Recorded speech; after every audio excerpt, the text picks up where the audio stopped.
পরবর্তী 15 দিনের মধ্যে রানাঘাট রেলবাজারে দুটি উল্লেখযোগ্য ঘটনা ঘটিয়া গেল। স্টেশনের আপ প্ল্যাটফর্মের নতুন হিন্দু হোটেল খোলা হইল। শ্বেতপাথরের টেবিল চেয়ার, ইলেকট্রিক আলো, পাখা দিয়ে সাজানো আধুনিক ধরনের পরিষ্কার পরিচ্ছন্ন অতি চমৎকার হোটেলটি। হোটেলের মালিকের স্থানে হাজারীর নাম দেখিয়া অনেকে আশ্চর্য হইয়া গেল। আরেকটি বিশিষ্ট ঘটনা, বেচচক্করতীর পুরনো হোটেলটি উঠিয়া যাইবে এমন একটা গুজব রেলবাজারে সর্বত্র রটিল। সেদিন বিকালের দিকে হাজারি তাহার পুরনো অভ্যাস মতো চূর্ণির ধার হইতে বেড়াইয়া ফিরিতেছিল। এমন সময় পদ্মঝিয়ের সঙ্গে রাস্তায় দেখা। হাজারি পদ্মকে ডাকিয়া বলিল, ও পদ্ম দিদি, কোথায় যাচ্ছ? পদ্মঝি দাঁড়াইল। তাহার হাতে একটা ছোট্ট পাথরের বাটি। সম্ভবত কাছেই কোথাও পদ্মঝিয়ের বাসা। হাজারি বলিল, বাটিতে কি পদ্ম দিদি? একটু দম্বল, দই পাতব বলে গোয়ালবাড়ি থেকে নিয়ে যাচ্ছি। তারপর ভালো আছো? তা মন্দ নয়। তুমি ভালো আছো ঠাকুর?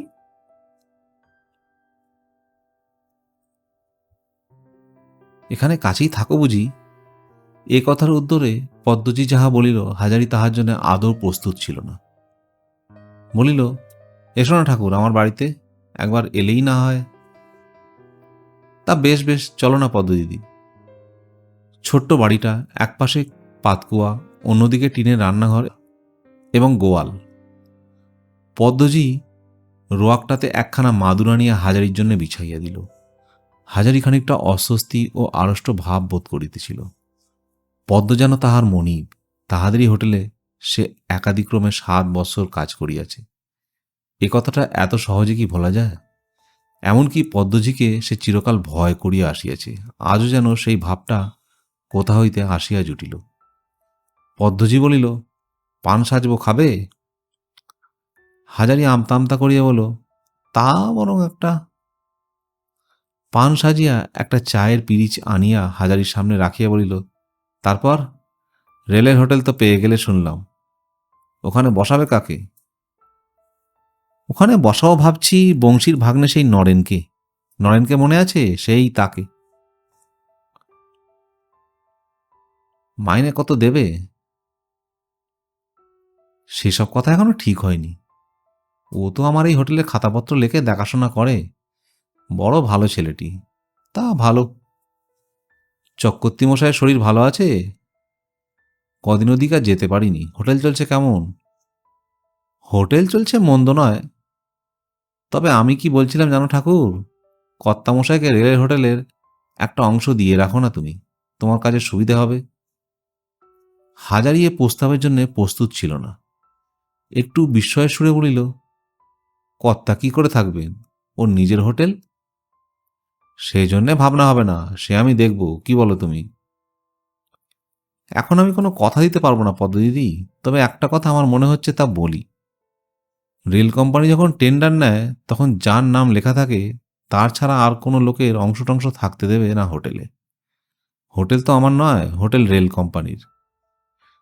ঠাকুর একটা কথা বলবো, তুমি এখন বড় হোটেলওয়ালা, অনেক পয়সা রোজগার করো শুনি, কিন্তু আমি তোমার সেই হাজারি ঠাকুরই দেখি। তুমি এসো আমাদের হোটেলে আবার। হাজারি বিস্ময়ের সুরে বলিল, চক্রবর্তী মশাইয়ের হোটেলে রাঁধতে? সে মনে মনে ভাবিল, পদ্মদিদির মাথা খারাপ হয়ে গেল নাকি, বলে কি? পদ্ম কিন্তু বেশ দৃঢ়স্বরেই বলিল, সত্যি বলছি ঠাকুর, এসো আমাদের ওখানে আবার। কেন বলো তো পদ্মদিদি, এ কথা তুললে কেন? তবে বলি শোনো, তুমি এলে আমাদের হোটেলটা আবার জাঁকাবে। এ ধরনের কথা হাজারি কখনো পদ্মঝিয়ের মুখে শোনে নাই। সেই পদ্মঝি আজ কি কথা বলিতেছে তাহাকে। হাজারি গলিয়া গেল। সে ভুলিয়া গেল যে সে একজন বড় হোটেলের মালিক। পদ্মদিদি তাহার মনিবের দরের লোক। তাহার মুখের কথা যেন হাজারি জীবনের সর্বশ্রেষ্ঠ পুরস্কার। এই আশায় সে যেন এতদিন রানাঘাটের রেলবাজারে এত কষ্ট করিয়াছে। অন্য লোকে হাজার ভালো বলুক, পদ্মদিদির ভালো বলা তাদের চেয়ে অনেক উঁচু, অনেক বেশ মূল্যবান। কিন্তু পদ্ম যাহা বলিতেছে তাহা যে হয় না, একথা সে পদ্মকে কি করিয়া বুঝাইব?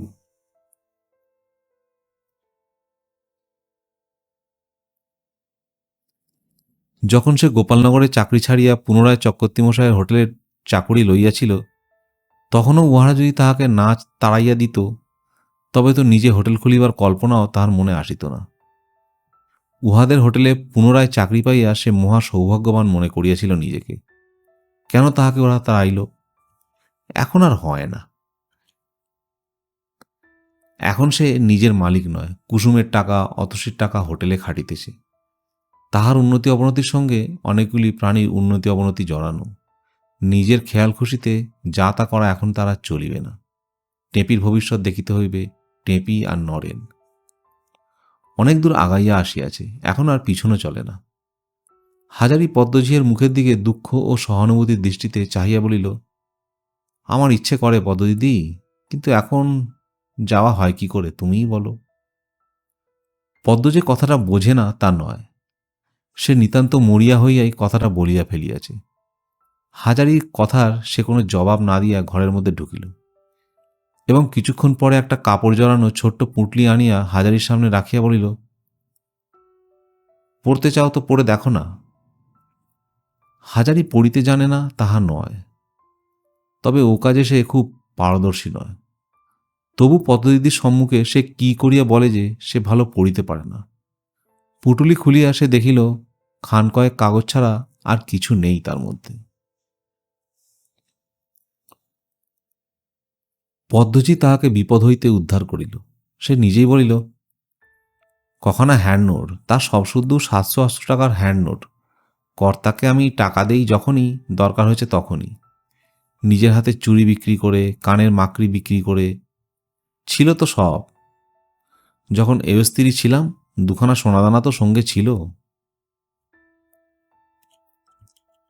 হাজারি বিস্মিত হইয়া বলিল, তুমি টাকা দিয়েছিলে পদ্মদিদি?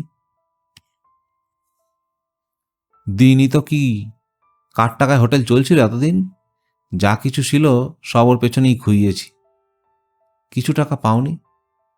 পেটে খেয়েছি আমি, আমার বঞ্জি, আমার এক দেওরপো, এই পর্যন্ত। পয়সা যে একেবারে পাইনি তা নয়, তবে কত আর পাবো, কত আর হবে। বঞ্জির বিয়েতে কর্তামশাই 100 টাকা দিয়েছিলেন, সে আজ 7 বছর আগের কথা। 700 টাকা সুদ ধরো কত হয়। টাকা অনেকদিন দিয়েছিলে? আজ 9 বছরের ওপর হলো। 100 টাকা ছাড়া একটা পয়সা পাইনি। কর্তামশাই কেবলই বলে আসছেন, একটু অবস্থা ভালো হোক হোটেলের, সব দেব, সব হবে। আগে ওকে থেকে জানতে নাকি, না রানাঘাটে আলাপ? সেসব অনেক কথা ঠাকুর। উনি আমাদের গাঁ ফুলে নবলার চক্রবর্তীর বাড়ির ছেলে। ওর বাবার নাম ছিল তারাচাঁদ চক্রবর্তী। ভালো লোক ছিলেন তিনি, অবস্থাও ভালো ছিল তার। আমাদের কর্তা হচ্ছেন তারাচাঁদ চক্রবর্তীর বড় ছেলে। লেখাপড়া তেমন শেখেনি, বললেন রানাঘাটে গিয়ে হোটেল করব। পদ্ম কিছু টাকা দিতে পারো? দিলাম টাকা। সেই আজ হয়ে গেল। হাজারি ঠাকুরের মনে কৌতূহল জাগিলেও সে দেখিল আর অন্য কোনো প্রশ্ন পদ্মদিদিকে না করাই ভালো। গ্রামে এত লোকই থাকতে তারাচাঁদ চক্রবর্তীর বড় ছেলে তাহার কাছেই টাকা চাহিল কেন? সেই বা টাকা দিল কেন? রানাঘাটে বেচুর হোটেলে পদ্ম তাহার ঝিগিরি করা নিতান্ত দৈবধীন যোগাযোগ না পূর্ব হইতেই অবলম্বিত ব্যবস্থার ফল? এসব কথা হাজারি জিজ্ঞেস করিলে তাহাকে দোষ দেওয়া যাইত না। কিন্তু হাজারির বয়স হইয়াছে, জীবনে তাহার অভিজ্ঞতা হইয়াছে কম নয়। সে এ বিষয়ে কোনো প্রশ্ন না করিয়া বলিল, হ্যান্ডনোটগুলো তুলে রেখে দাও পদ্মদিদি, ভালো করে, সব ঠিক হয়ে যাবে। টাকাও তোমার হয়ে যাবে, এগুলো রেখে দাও।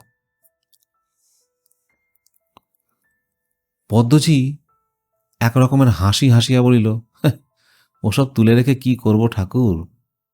ওসব কোন কালে তামাদি হয়ে ভূত হয়ে গিয়েছে, পড়ে দেখো না ঠাকুর। হাজারি অপ্রভৃত হইয়া শুধু বলিল, ও। যা ছিল কিছু নেই ঠাকুর, সব হোটেলের পেছনে দিয়েছি। আর কি আছে এখন হাতে? ছাই বলতে তাও রইল না। শেষের কথাগুলি পদ্মজি যেন আপন বলেই বলল, বিশেষ কাউকে উদ্দেশ্য করিয়া নহে। হাজারি অত্যন্ত দুঃখিত হইল। পদ্মজির এমন অবস্থা সে কখনো দেখে নাই। ভিতরের এই কথা সে জানিত না। মিছিমিছি কত রাগ করিয়াছে পদ্মদিদির ওপরে। আরও কিছুক্ষণ বসিয়া হাজারি চলিয়া আসিল। সে কিছুই যখন করিতে পারিবে না আপাতত, তখন অপরের দুঃখের কাহিনী শুনিয়া লাভ কি? বাসায় ফিরিতেই সে এমন একটি দৃশ্য দেখিতে পাইল, যাহাতে সে একটি অদ্ভুত ধরনের আনন্দ ও তৃপ্তি অনুভব করিল। বাহিরের দিকে ছোট ঘরটার মধ্যে টেপির গলা। সে বলিতেছে, নরেনদা, চা না খেয়ে কিছুতেই আপনি যেতে পারবেন না, বসুন। নরেন বলিতেছে, না, এবার হোটেলে যেতে হবে। তুমি বোঝো না আশা, স্টেশনের হোটেল তো এখন বন্ধ, কিন্তু মামাবাবু আসবার আগে এ হোটেলের সব দেখাশোনা আমায় করতে হবে। টেপির ভালো নাম যে আশালতা, হাজারি নিজেই তা প্রায় ভুলিতে বসিয়াছে। নরেন ইতিমধ্যে কোথা হইতে তাহার সন্ধান পাইল। টেপি পুনরায় আবদারের সুরে বলিল, না, ওসব কাজ টাজ থাকুক, আপনি আমাকে আর মাকে টকি দেখাতে নিয়ে যাবেন বলেছিলেন, আজ নিয়ে যেতেই হবে। কি আছে আজ? আনবো, একখানা টকির কাগজ রয়েছে ও ঘরে। ঢাক বাজিয়ে কাগজ বিলি করে যাচ্ছিল ও বেলা। খোকা একখানা এনেছে, যাও চট করে নিয়ে এসো। হাজারির ইচ্ছা ছিল না উহাদের কথাবার্তায় সে বাধা দেয়। এমনকি সে এক প্রকার নিঃশব্দেই রক পার হইয়া যেমন উত্তরের ঘরটার মধ্যে ঢুকিয়াছে, অমনি টেপি টকির কাগজের সন্ধানে আসিয়া একেবারে বাবার সামনে পড়িয়া গেল। টেপি পাছে কোনো প্রকার লজ্জা পায়, এজন্যে হাজারি অন্যদিকে চাহিয়া বলিল, এই যে টেপি, তোমার মা কোথায়? টেপি হঠাৎ যেন কেমন একটু জড়সড় হইয়া গেল। মুখে বলিল, কে বাবা, কখন এলে? টের পাইনি তো। হাজারির কিন্তু মনে হইল টেপি তাহাকে দেখিয়া খুব খুশি হয় নাই, যেন ভাবিতেছে আরেকটু পরে বাবা আসিলে ক্ষতিটা কি হইত। হাজারি বুকের ভিতরটা যেন কোথায় বেদনায় টনটন করিয়া উঠিল। মেয়ে সন্তান, আহা বেচারি, সব কথা কি ওরা গুছিয়ে বলতে পারে, না নিজেরাই বুঝতে পারে? টেপি কি জানে তার নিজের মনের খবর কি? হাজারি বলিল, আমি এক্ষুনি হোটেলে বেরিয়ে যাব টেপি, বেলা 5টা বেজে গিয়েছে, আর থাকলে চলবে না। এক গ্লাস জল বরণ দে আমার। ও ঘর হইতে নরেন ডাকিয়া বলিল, মা বাবু কখন এলেন? হাজারি যেন পূর্বে নরেনের কথাবার্তা শুনতে পায় নাই, এখানে নরেনের উপস্থিতি আছে বিষয়ে কিছু জানিত না। এমন ভাব দেখাইয়া বলিল, কে নরেন, কখন এলে বাবাজি? অনেকক্ষণ এসেছি মা বাবু, চলুন, আমিও হোটেলে বেরোচ্ছি। বলিতে বলিতে নরেন সম্মুখে আসিয়া দাঁড়াইল।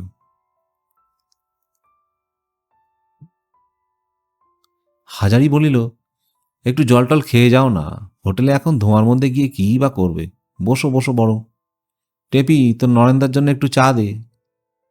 না না, থাক মা বাবু, হোটেলে তো চা এমনিই হবে এখন। তা হোক, আমার বাসায় যখন এসেছ তখন এখান থেকেই চা খেয়ে যাও। বলিয়া হাজারি বাড়ির মধ্যে ঘরের দিকে সরিয়া গেল। টেপির মা তখনও রান্নাঘরের দাওয়ায় একখানা মাদুর বিছাইয়া অঘরে ঘুমাইতেছে দেখিতে পাইল। বেচারি চিরকাল খাটিয়াই মরিয়াছে এরশোলা গ্রামে। এখন চাকরে যখন সব প্রায় কাজই করে দেয়, তখন সে জীবনটাকে একটু উপভোগ করিয়া লইতে চায়। হাজারি স্ত্রীকেও জাগাইল না। সব মিলিয়া বড় কষ্ট করিয়াছে চিরকাল। এখন সুখের মুখ যখন দেখিয়াছে, তখন সে তাহাতে বাদ সাধিবে না। টেপির মা ঘুমাইয়াই থাকুক।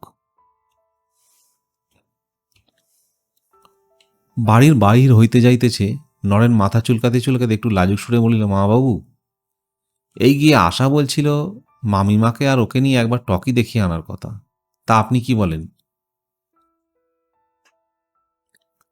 টেপি যে একথা তাহার কাছে বলিতে নরেনকে অনুরোধ করিয়াছে, এ বিষয়ে হাজারির সন্দেহ রহিল না। তাহার মনে কৌতুক ও আনন্দ দুই দেখা দিল। ছেলে মানুষ সব, উহারা কি করে না করে বয়োবৃদ্ধ লোকে বুঝিতে পারে। অথচ বেচারীরা ভাবে তাহাদের মনের খবর কেহ কিছু রাখে না। সে ব্যস্ত হইয়া বলিল, তা যাও না, আজই যাবে? পয়সা কড়ি সব তোমার মামিমার কাছে আছে, চেয়ে নাও। কখন ফিরবে? রাত 8টা হবে মামাবাবু।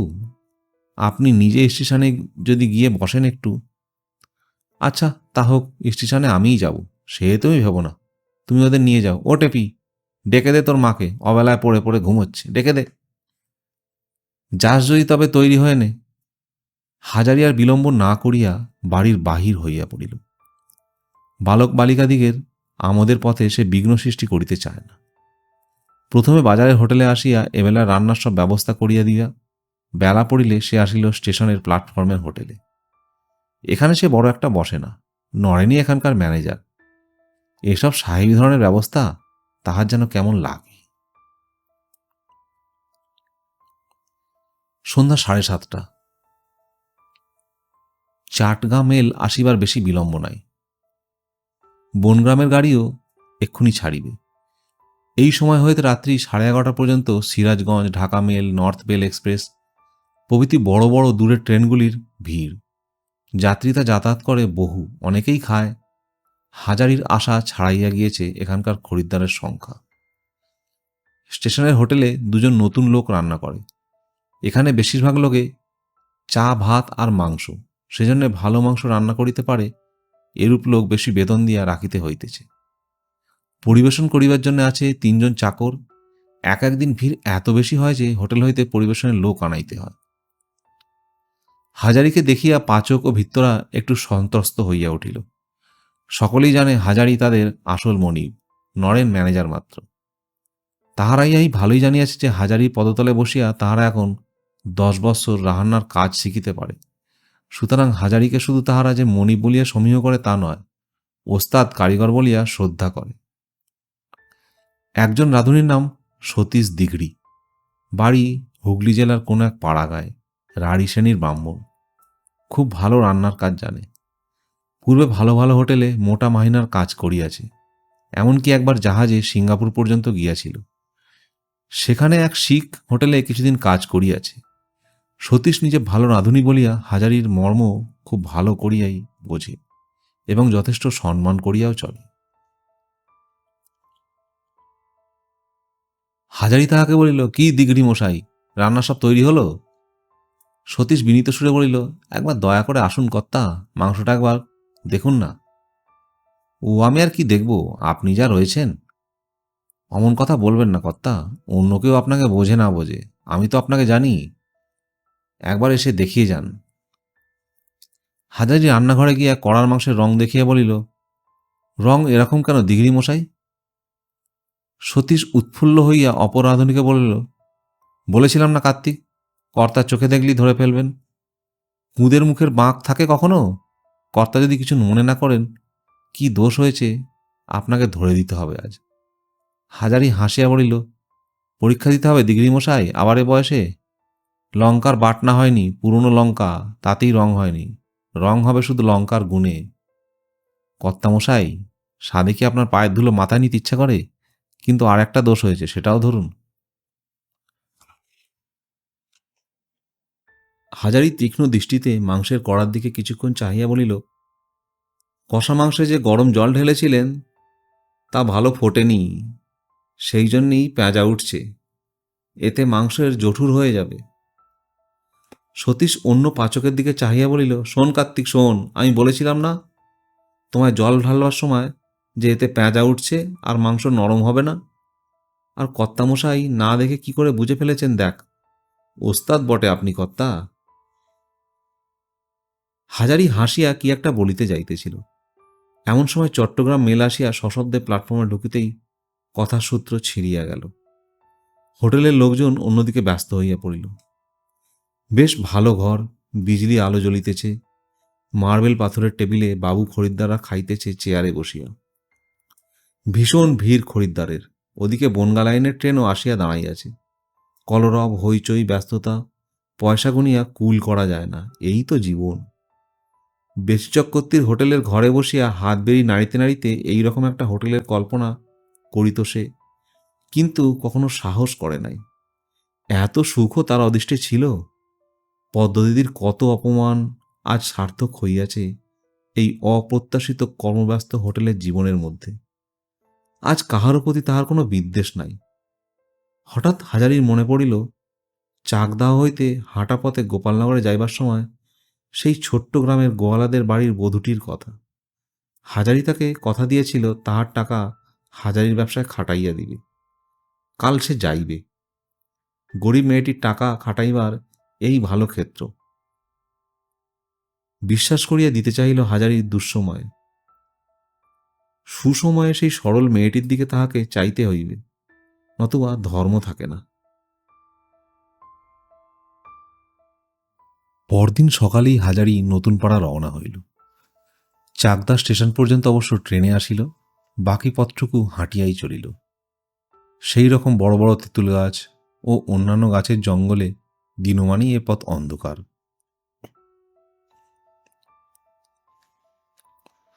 হাজারির মনে পড়িল, সেবার যখন এ পথে গিয়েছিল তখন রানাঘাট হোটেলের চাকরি তাহার সবে গিয়েছে, হাতে পয়সা নেই। পথ হাঁটিয়া এই পথে সে চাকরি খুঁজিতে বাহির হইয়াছিল। আর আজ আজ অনেক তফাৎ হইয়া গিয়েছে।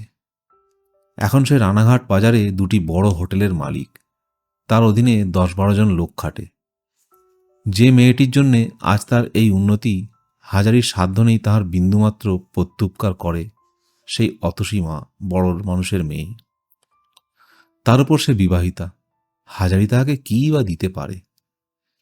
কিন্তু তার বদলে যে দুটি একটি সরলা দরিদ্র মেয়ে তাহার সংস্পর্শে আসিয়াছিল, সে তাহাদের ভালো করিবার চেষ্টা করিতে পারে।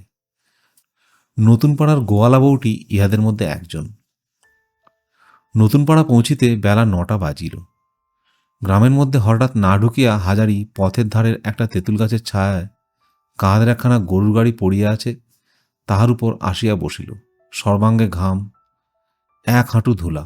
একটু জিরাইয়া লইয়া ঘাম মরিলে সম্মুখের ক্ষুদ্র ডোবাটার জলে পা ধুইয়া জুতো পায়ে ভদ্রলোক সাজিয়া গ্রামে ঢোকাই যুক্তিসঙ্গত মনে করিল। একটি প্রৌঢ়বয়স্ক পথিক যশোরের দিক হইতে আসিতেছিল। হাজারিকে দেখিয়া সে কাছে গিয়া বলিল, দেশলাই আছে? আছে, বসুন। আপনারা? ব্রাহ্মণ, প্রণাম হই, একটু পায়ের ধুলো দেন ঠাকুরমশাই। লোকটির নাম কৃষ্ণলাল, জাতিতে শাঁখারি, বাড়ি পূর্ববঙ্গ অঞ্চলে। কথাবার্তা বেশ টান আছে পূর্ববঙ্গের। বনগ্রামে ইচ্ছামতির ঘাটে তাহাদের শাখার বড় বড় নাঙর গড়িয়া আছে। কৃষ্ণপাল পায়ে হাঁটিয়া এই অঞ্চলের গ্রামগুলি এবং ক্রেতার আনুমানিক সংখ্যা ইত্যাদি দেখিতে বাহির হইয়াছে। কাজের লোক বেশিক্ষণ বসে না। একটা বিড়ি ধরাইয়া শেষ করিবার পূর্বেই কৃষ্ণলাল উঠিতে চাইল। হাজারি কথাবার্তায় তাহাকে বসাইয়া রাখিল। বনগা হইতে 17 মাইল পথ হাঁটিয়া ব্যবসার খোঁজ লইতে বাহির হইয়াছে যে লোক, তাহার উপর অসীম শ্রদ্ধা হইল হাজারির। ব্যবসা কি করিয়া করিতে হয় লোকটা জানে। সে বলিল, গাঁজা টাজা চলে? আমার কাছে আছে। কৃষ্ণলাল একগাল হাসিয়া বলিল, তা ঠাকুরমশাই, পেরেশাদ যদি দেন দয়া করে তবে তো ভাগ্যি। বসো তবে, এক ছিলিম সাজি। হাজারি খুব বেশি যে গাঁজা খায় তা নয়, তবে উপযুক্ত সঙ্গী পাইলে এক আধ ছিলিম খাইয়া থাকে। আজকাল রানাঘাটে গাঁজা খাইবার সুবিধে নাই। হোটেলের সকলে তাহাকে খাতির করে, তার উপর নড়েন আছে। এইসব কারণে হোটেলে ও ব্যাপার চলে না। বাসায় তো নয়, সেখানে টেপি আছে। আবার যাহার তাহার সঙ্গেও গাঁজা খাওয়া উচিত নয়, তাহাতে মান থাকে না। উপযুক্ত সঙ্গী পাইয়া হাজারির ইষ্টমন ভালো করিয়া ছিলিম সাজিল। কলিকাটি ভদ্রতা করিয়া কৃষ্ণলালের হাতে দিতে যাইতেই কৃষ্ণলাল এক হাত জিভ কাটিয়া হাত জোর করিয়া বলিল, বাপরে, আপনারা দেবতা, পেট সাত করে দিন আগে। কথায় কথায় হাজারি নিজের পরিচয় দিল। কৃষ্ণলাল খুশি হইল। সেও বাজে লোকের সঙ্গে মিশিতে ভালোবাসে না। নিজের চেষ্টায় রানাঘাটের বাজারে দুটি বড় হোটেলের মালিক, তাহার সহিত বসিয়া গাঁজা খাওয়া যায় বটে। হাজারি বলিল, রানাঘাটে তো যাবে, আমার হোটেলেই উঠো। রেলবাজারে আমার নাম বললেই সবাই দেখিয়ে দেবে। পয়সা দিও না কিন্তু, আমি সই করে দিচ্ছি। তোমার সঙ্গে আমার কথা আছে। কৃষ্ণলাল পুনরায় হাত জোর করিয়া বলিল, আগে ওটি মাপ করতে হবে কর্তা। আপনার হোটেলেই উঠব, কিন্তু বিনি পয়সায় খেতে পারবো না। ব্যবসার নিয়ম তা নয়।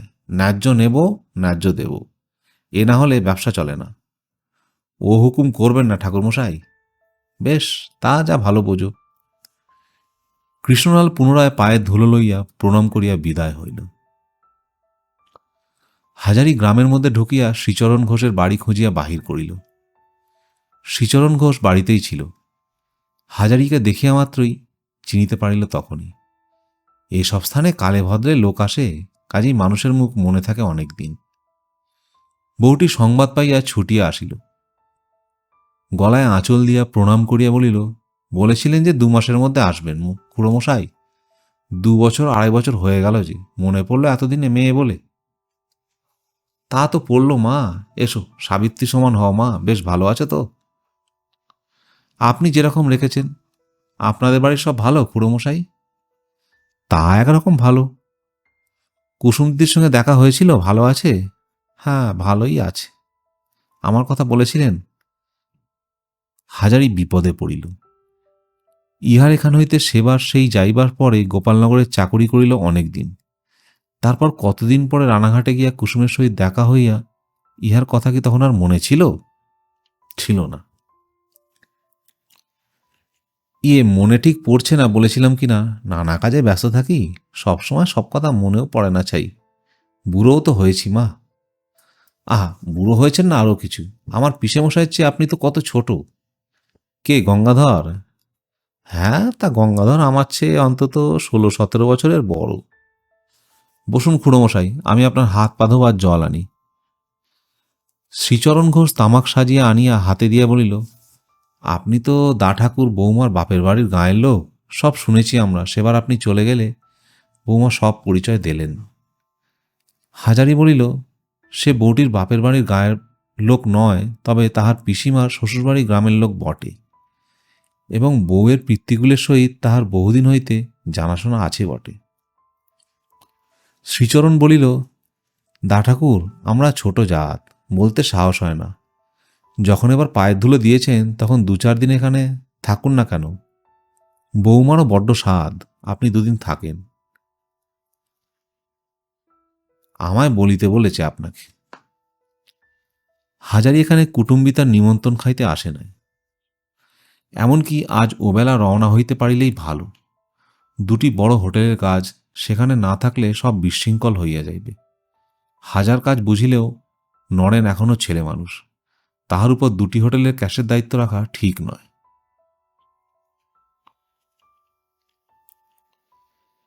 রান্না করিবার সময় বউটিও ঠিক ওই অনুরোধ করল, এখানে 2 দিন থাকিয়া যাইতে হইবে। যাইবার তাড়াতাড়ি কিসের? সেবার ভালো করিয়া সেবা যত্ন না করিতে পারিয়া উহাদের মনে কষ্ট আছে, এবার তাহা হইতে দিবে না। হাজারি বলিল, মা, সেবার 2 দিন থাকলে কোনো ক্ষতি ছিল না, কিন্তু এবার তো আর ইচ্ছে করলেও হবার জো নেই। হাজারির কথা ভেবে বউটি অবাক হইয়া তাহার মুখের দিকে চাহিয়া রইল। বলিল, কেন খুড়োমশাই, এবার থাকতে পারবেন না কেন? কি হয়েছে? সেবার চাকুরি ছিল না বলে বলেছিলাম, মনে আছে? এবার চাকুরি হয়েছে। এবার চাকুরি হয়েছে তা বুঝতে পেরেছি, ভালোই তো, ভগবান ভালোই করেছেন। কোথায় খুড়োমশাই? গোপালনগরে? ও, তাই ওই রাস্তা দিয়ে হেঁটে যাচ্ছেন বুঝি? ঠিক বুঝেছ মা। মায়ের আমার বড্ড বুদ্ধি। বধূটি সলজ্জে হাসিয়া বলিল, আহা, এর মধ্যে বুদ্ধির কথা কি আছে খুড়োমশাই? বেশ, কিন্তু তুমি বঁটি দেখে কাটো মা, আঙুল কেটে ফেলবে। ঝিঙেগুলো ধুয়ে ফেলো এবার। গোপালনগরে কোথায় চাকরি করছেন খুড়োমশাই? কুণ্ডুদের বাড়ি। খুব বড়লোক বুঝি? নিশ্চয়ই, নইলে রাঁধুনি রাখে কখনো পাড়া গায়ে? খুব বড়লোক। ওদের বাড়ি পুজো হয় খুড়োমশাই? খুব জাঁকের পুজো হয়, মস্ত প্রীতিমে, যাত্রা পাঁচালি। আমায় নিয়ে দেখিয়ে আনবেন এবার পুজোর সময়। আপনার কোনো হাঙ্গামায় পোয়াতে হবে না। আমার বাড়ির গরুর গাড়ি আছে, তাতে উঠে বাপে ঝিয়ে যাব, আবার পরদিন দেখে শুনে ফিরব, কেমন? বেশ তো, নিয়ে যাবেন তাহলে। কথা রইল কিন্তু, আমি কখনো কোনো জায়গায় যাইনি খুড়োমশাই।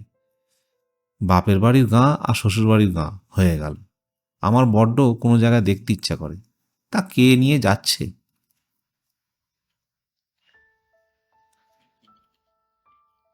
হাজারির মনে অত্যন্ত কষ্ট হইল। মেয়েটিকে একটু শহর বাজারের মুখ তাহাকে দেখাইতেই হইবে। সে বুঝাইয়া বলিল, তাহার দ্বারা যাহা হইবার সে তাহা করিবে, পাকা কথা থাকিল। এবার তামাক খাইয়া বলিল, মা, সেই টাকার কথা মনে আছে?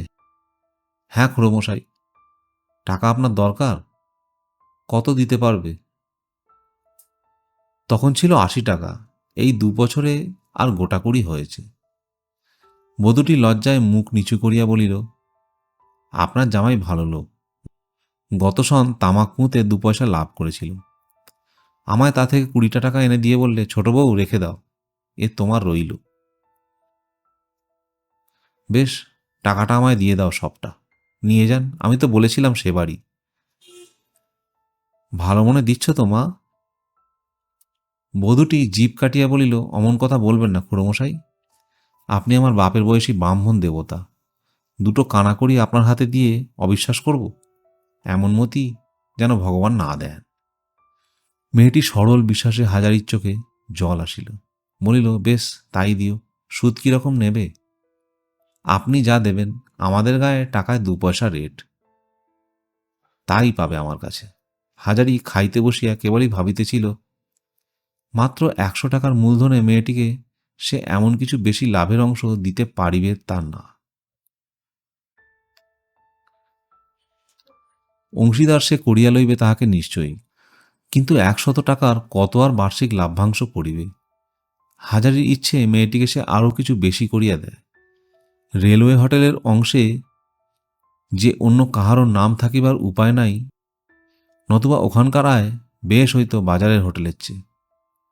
খাওয়া দাওয়ার পর অল্পক্ষণ মাত্র বিশ্রাম করিয়াই হাজারি রওনা হইল। যাইবার পূর্বে বউটি হাজারের নিকট 100 টাকা গুনিয়া দিল। হাজারি রানাঘাট হইতে একখানা হ্যান্ড নোট একেবারে টিকিট মারিয়া আনিয়াছিল, কেবল টাকার অঙ্কটি বসাইয়া নাম সই করিয়া দিল। হাজারির অত্যন্ত মায়া হইল মেয়েটির উপর। যাইবার সময় সে বারবার বলিল, এবার যখন আসব শহর ঘুরিয়ে নিয়ে আসব, কিন্তু মনে থাকে জানো মা, গোপালনগর। যেখানে বলো তুমি। আবার কবে আসবেন? দেখি, এবার হয়তো বেশি দেরি হবে না। এখান হইতেই নিকটেই রেলের বাজার, ক্রোশ 2-এর মধ্যে। হাজারির অত্যন্ত ইচ্ছা হইল রেলের বাজারে সেবার যে মুদির দোকানে আশ্রয় লইয়াছিল তাহার সহিত একবার দেখা করে। জ্যোৎস্নার রাত আছে, শেষ রাতের দিকে রেলের বাজার হইতে বাহির হইলেও বেলা 8টার মধ্যে রানাঘাটে পৌঁছানো যাইবে। বেলের বাজারের মুদি হাজারিকে দেখিয়া চিনিল, খুব যত্ন করিয়া থাকিবার জায়গা করিয়া দিল। তামাক সাজিয়া ব্রাহ্মণের হুঁকায় জল ফিরাইয়া হাজারির হাতে দিল। ইচ্ছে করুন ঠাকুরমশাই, তা এখন আপনার কি করা হয়? সে তো চাকুরির চেষ্টায় বেরিয়েছিলেন। হ্যাঁ, সেবার তো চাকুরি পেয়েও ছিলাম, গোপালনগরে কুণ্ডুদের বাড়ি। ও, তা বেশ বেশ। গোপালনগরের কুণ্ডুবাবুরা এদিকের মধ্যে বড় নাম করা বড় লোক, লোকও তেনারা শুনেছি বড় ভালো। কত মাইনে দেয় ঠাকুরমশাই? তা দিত 10 টাকা আর খাওয়া পড়া। ছুটি নিয়ে বাড়ি গিয়েছিলেন বুঝি? এখন গোপালনগরই যাবেন তো? না, আমি আর সেখানে নেই। মুদি দুঃখিত স্বরে বলিল, আহা, সে চাকুরি নেই, তবে এখন কি? হাজারি বসিয়া বসিয়া তাহার হোটেলের ইতিহাস অনুপূর্ব বর্ণনা করিল। দোকানি পাকা ব্যবসাদার, ইহার কাছে এ গল্প করিয়া সুখ আছে। ব্যবসা কাহাকে বলে এ বোঝে। প্রায় 8:30 বাজিল। হাজারির গল্প শুনিয়া মুদি তাহাকে অন্য চোখেই দেখিতে আরম্ভ করিয়াছে। সম্ভ্রমের সহিত বলিল, ঠাকুরমশাই, রাত হয়েছে, রসুইয়ের জোগাড় করে দিই। তবে একটা কথা, আমার দোকানে জিনিসপত্রের দাম 1 পয়সা দিতে পারবেন না। সে কি কথা? না ঠাকুরমশাই, এখন তো পথ চলতি খদ্দের নন, আমারই মতন ব্যবসাদার বন্ধু লোক। আমার দোকানে দয়া করে পায়ের ধুলো দিয়েছেন। আমার যা জোটে 2টি বিকুদের খুদ খেয়ে যান, আবার রানাঘাটে যখন আপনার হোটেলে যাব তখন আপনি আমায় খাওয়াবেন। হাজারি জানে এ অঞ্চলের এই রকমই নিয়ম বটে। ব্যবসাদার লোকেদের পরস্পরের মধ্যে যথেষ্ট সহানুভূতি ও খাতির এখনও এই পাড়াগা অঞ্চলে আছে।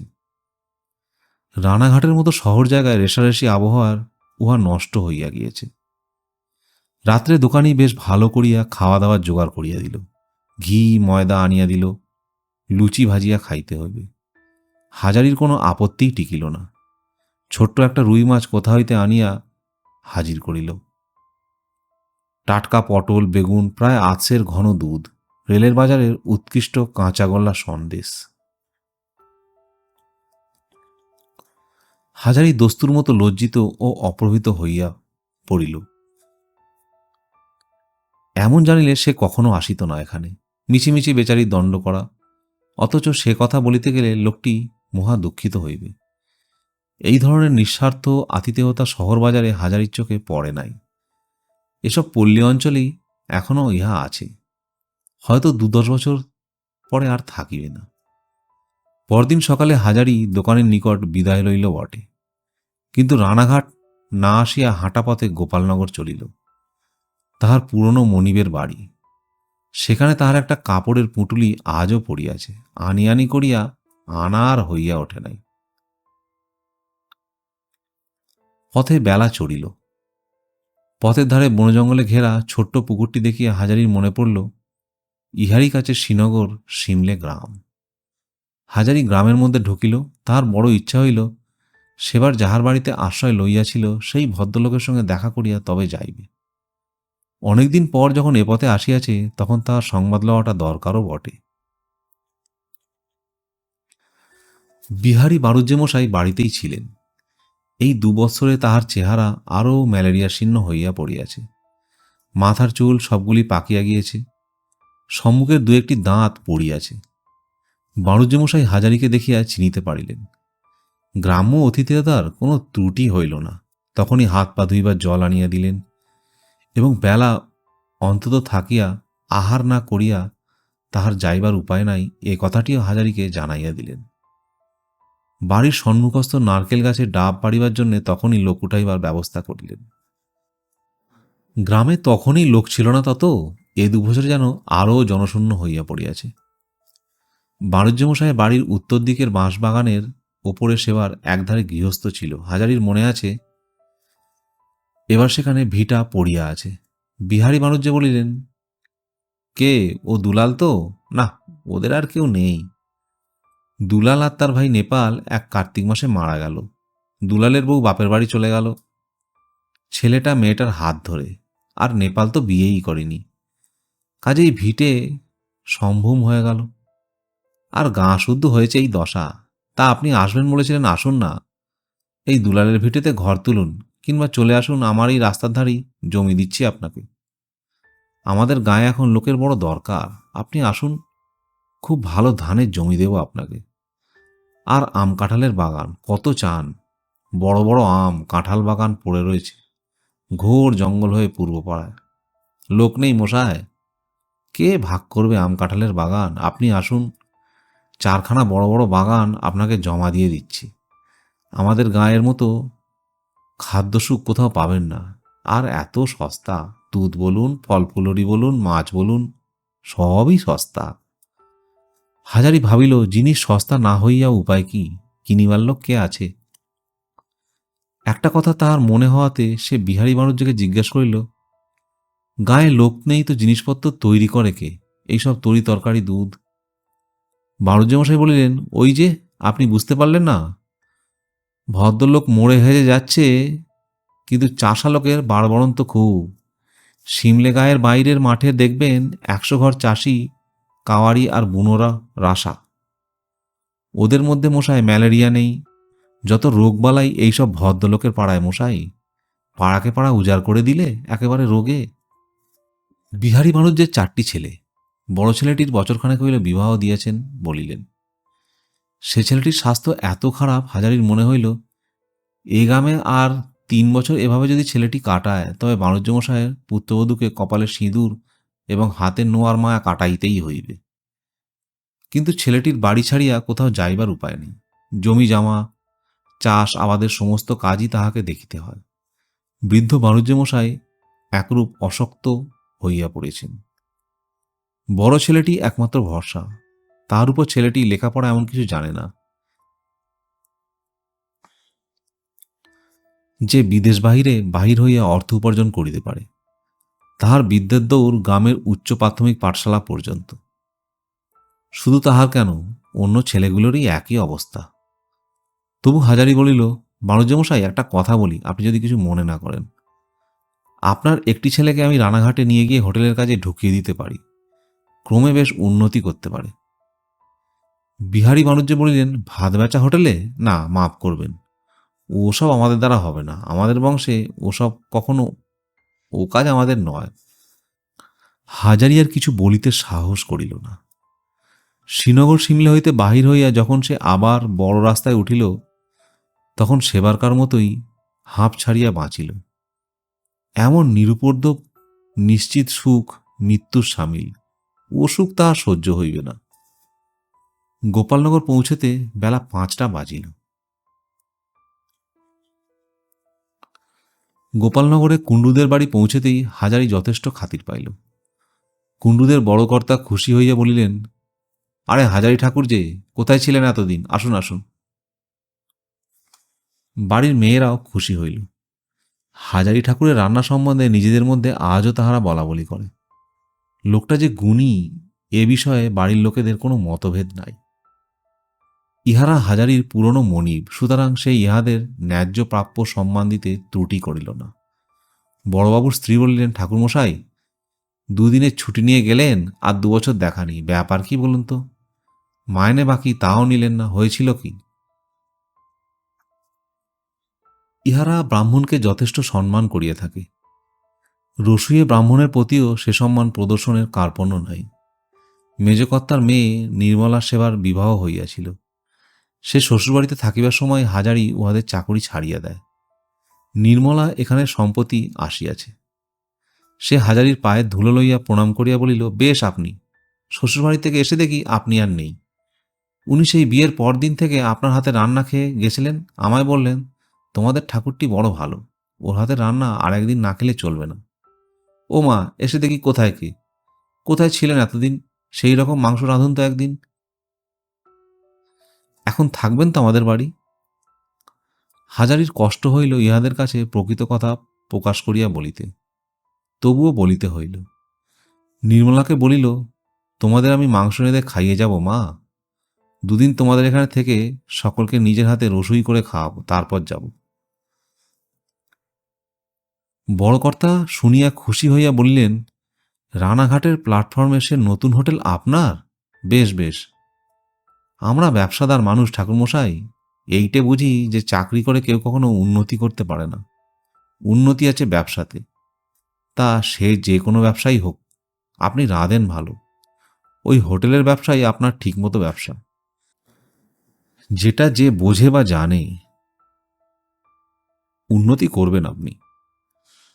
আসিবার সময় ইহারা হাজারিকে একজোড়া ধুতি উর্নি দিল এবং প্রাপ্য বেতন যাহা বাকি ছিল সব চুকাইয়া দিল।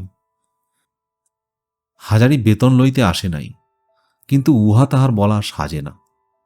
সম্মানের সহিত হাত পাতিয়া সে টাকা ও কাপড় গ্রহণ করিয়া গোপালনগর হইতে বিদায় হইল।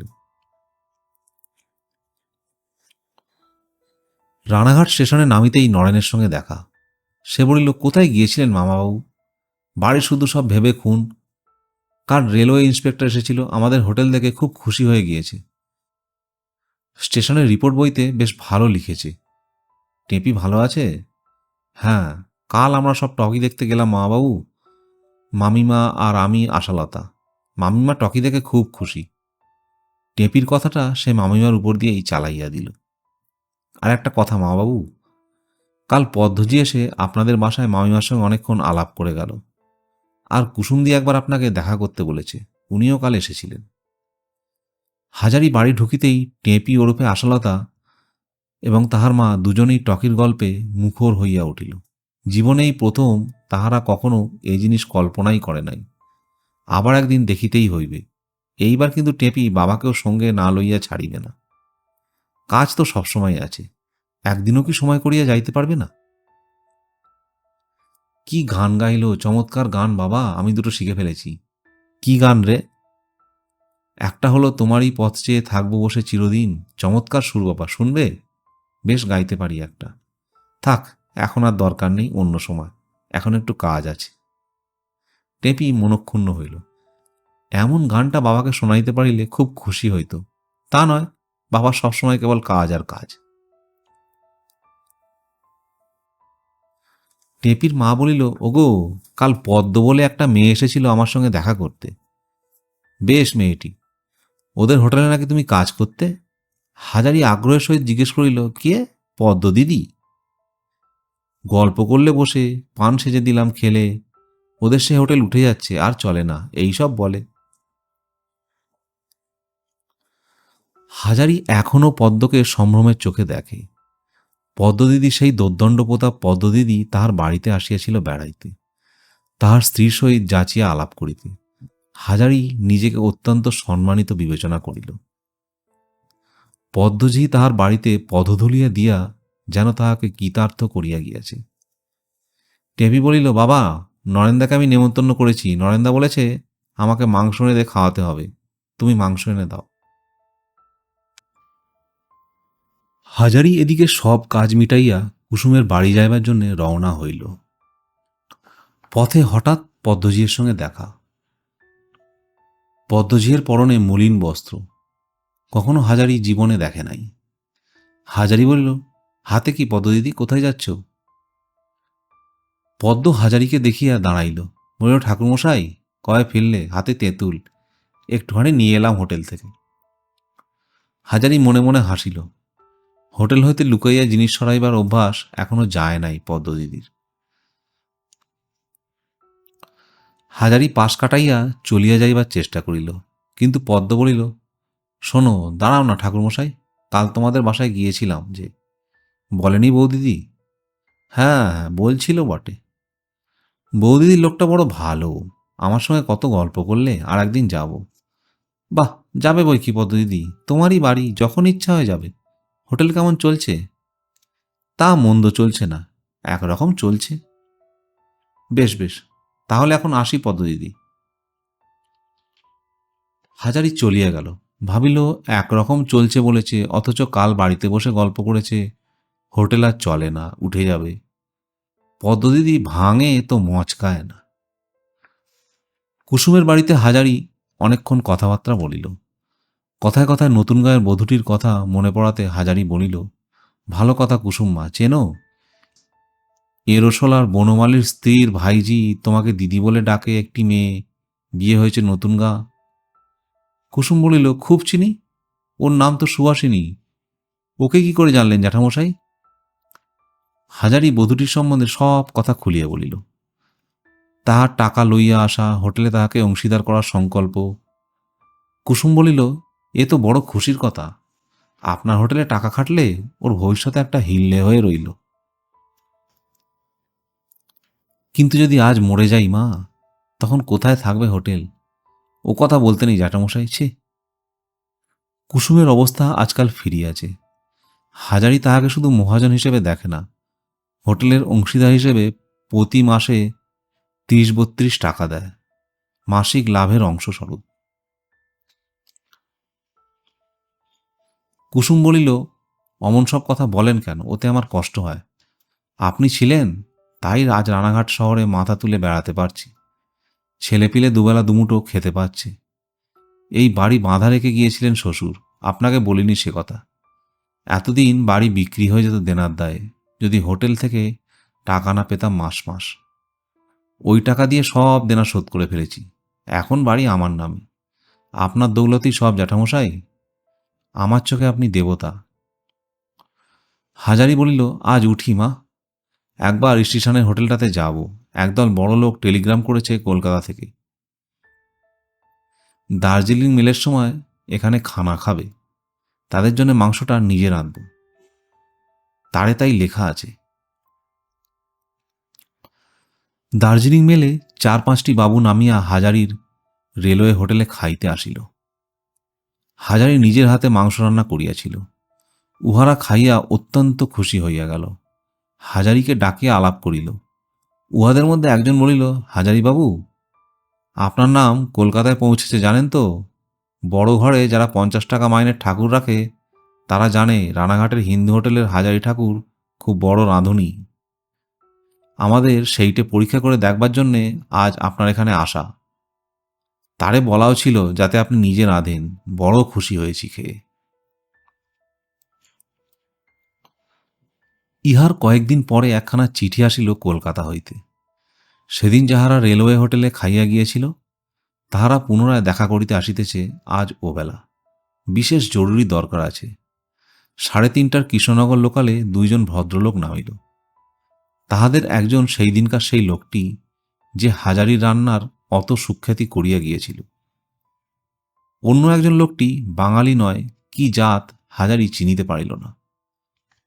পূর্বের ভদ্রলোকটি হাজারির সঙ্গে অবাঙালির ভদ্রলোকটির পরিচয় করাইয়া দিয়া হিন্দিতে বলিল, এর কথাই আপনাকে বলেছিলাম, এই সেই হাজারি ঠাকুর। অবাঙালি ভদ্রলোকটি হাসি মুখে হিন্দিতে কি বলিলেন হাজারি ভালো বুঝিতে পারিল না। বিনীতভাবে বাঙালি বাবুটিকে বলিল যে সে হিন্দি বুঝিতে পারে না। বাঙালি বাবুটি বলিলেন, শুনুন হাজারিবাবু, কথাটা বলি। আমার বন্ধু ইনি গুজরাটি, বড় ব্যবসাদার, ধুরন্ধর খাড্ডে কোম্পানির বড় অংশীদার। জিআইপি রেলের সব হিন্দু রেস্টুরেন্টের কন্ট্যাক্ট হলো খাড্ডে কোম্পানির। ওরা আপনাকে বলতে এসেছে ওদের সব হোটেলের রান্নার দেখাশোনা তদারক করার জন্যে 150 টাকা মাইনেতে আপনাকে রাখতে চায়। 3 বছরের এগ্রিমেন্ট। আপনার সব খরচ, রেলের যে কোনো জায়গায় যাওয়া আসা একজন চাকর ওরা দেবে। বোম্বেতে ফ্রি কোয়ার্টার দেবে। যদি ওদের নাম দাঁড়িয়ে যায় আপনার রান্নার গুণে আপনাকে একটা অংশও দেবে ওরা। আপনি রাজি? হাজারি নরেনকে ডাকিয়া আলোচনা করিল আড়ালে। মন্দ কি? কাজকর্ম এদিকে যাহা রহিল নরেন দেখাশোনা করিতে পারে। খরচ বাদে মাসে তিনি 150 টাকা কম নয়। তাছাড়া হোটেলের ব্যবসা সম্বন্ধে খুব একটা অভিজ্ঞতা লাভের সুযোগ এটি। হাতছাড়া করা উচিত নয়। নরেনেরও ইহাই মত। হাজারি আসিয়া বলিল, আমি রাজি আছি। কবে যেতে হবে বলুন? কি একটা কথা আছে, হিন্দি তো আমি জানি নে, কাজ চালাবো কি করে? বাঙালিবাবু বলিলেন, সেজন্যে ভাবনা নেই, 2 দিন থাকলেই হিন্দি শিখে নেবেন। সই করুন এ কাগজে। এ আপনার কন্ট্যাক্ট ফর্ম, এর অ্যাপয়েন্টমেন্ট লেটার, 2 জন সাক্ষী রাখুন।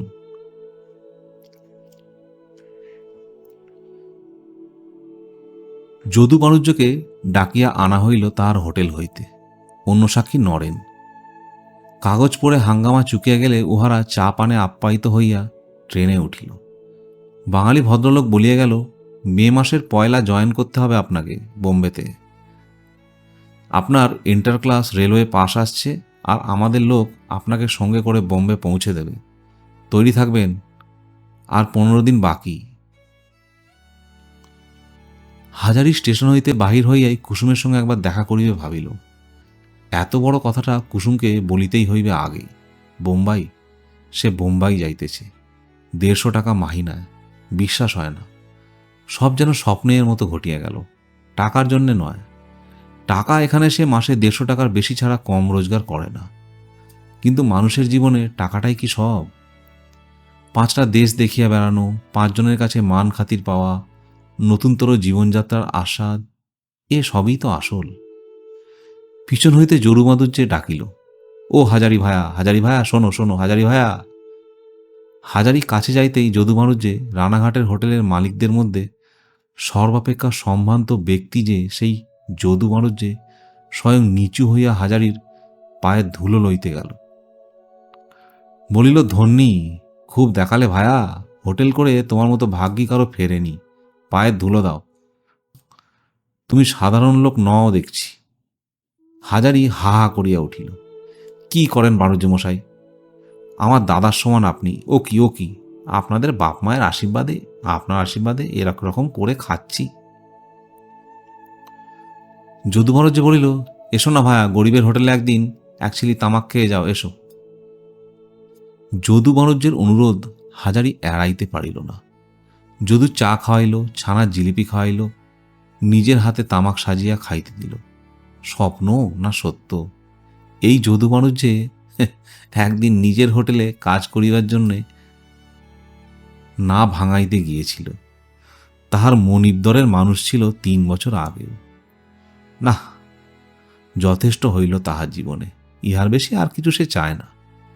রাধাবল্লভ ঠাকুর তাহাকে অনেক দিয়েছেন, আশার অতিরিক্ত দিয়েছেন।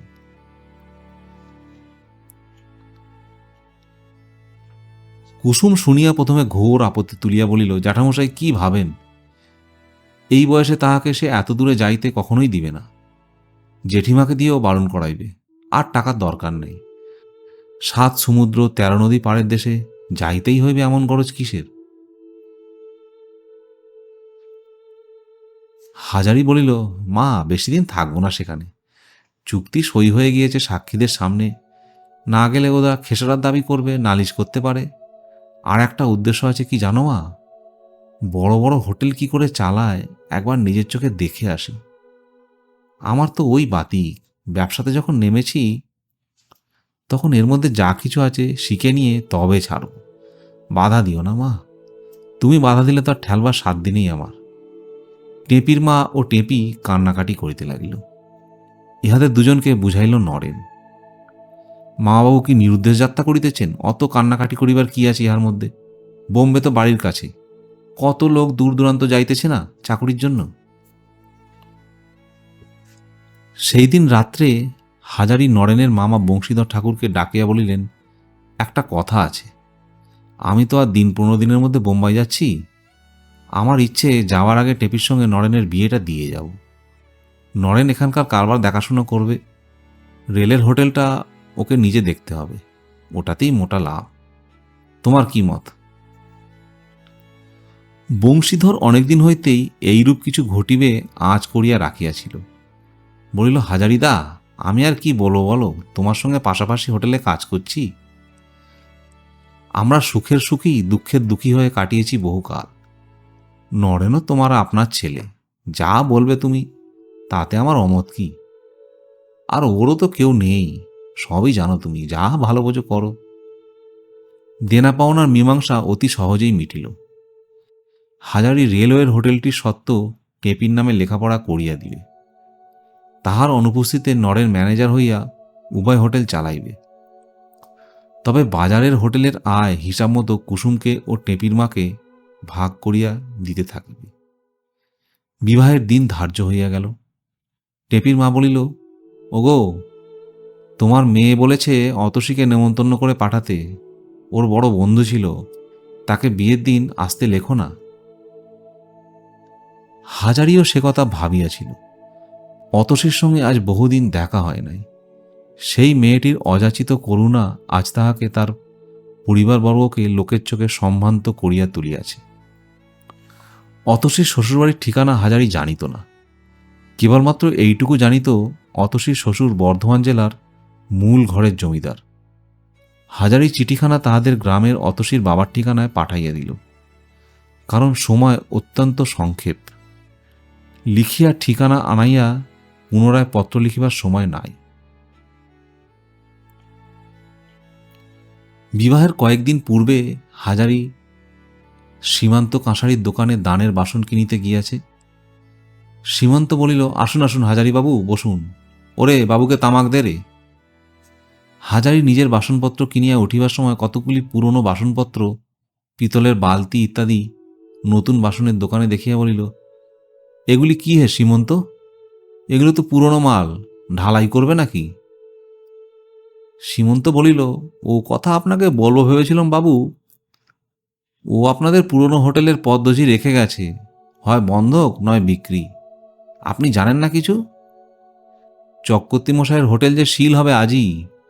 মহাজন ও বাড়িওয়ালা দেনা একরাশ, তারা নালিশ করেছিল। তা বাবু, পুরনো মালগুলো নিন না কেন, আপনাদের হোটেলের কাজে লাগবে। বড় ডেকচি, পেতলের বালতি, বড় গামলা, সস্তা দরে বিক্রি হবে। ও বন্ধকি মালের হাঙ্গামা কে পোয়াবে বাবু? তার চেয়ে বিক্রি করে দেব। হাজারি এত কথা জানিত না। বলিল, পদ্ম নিজে এসেছিল?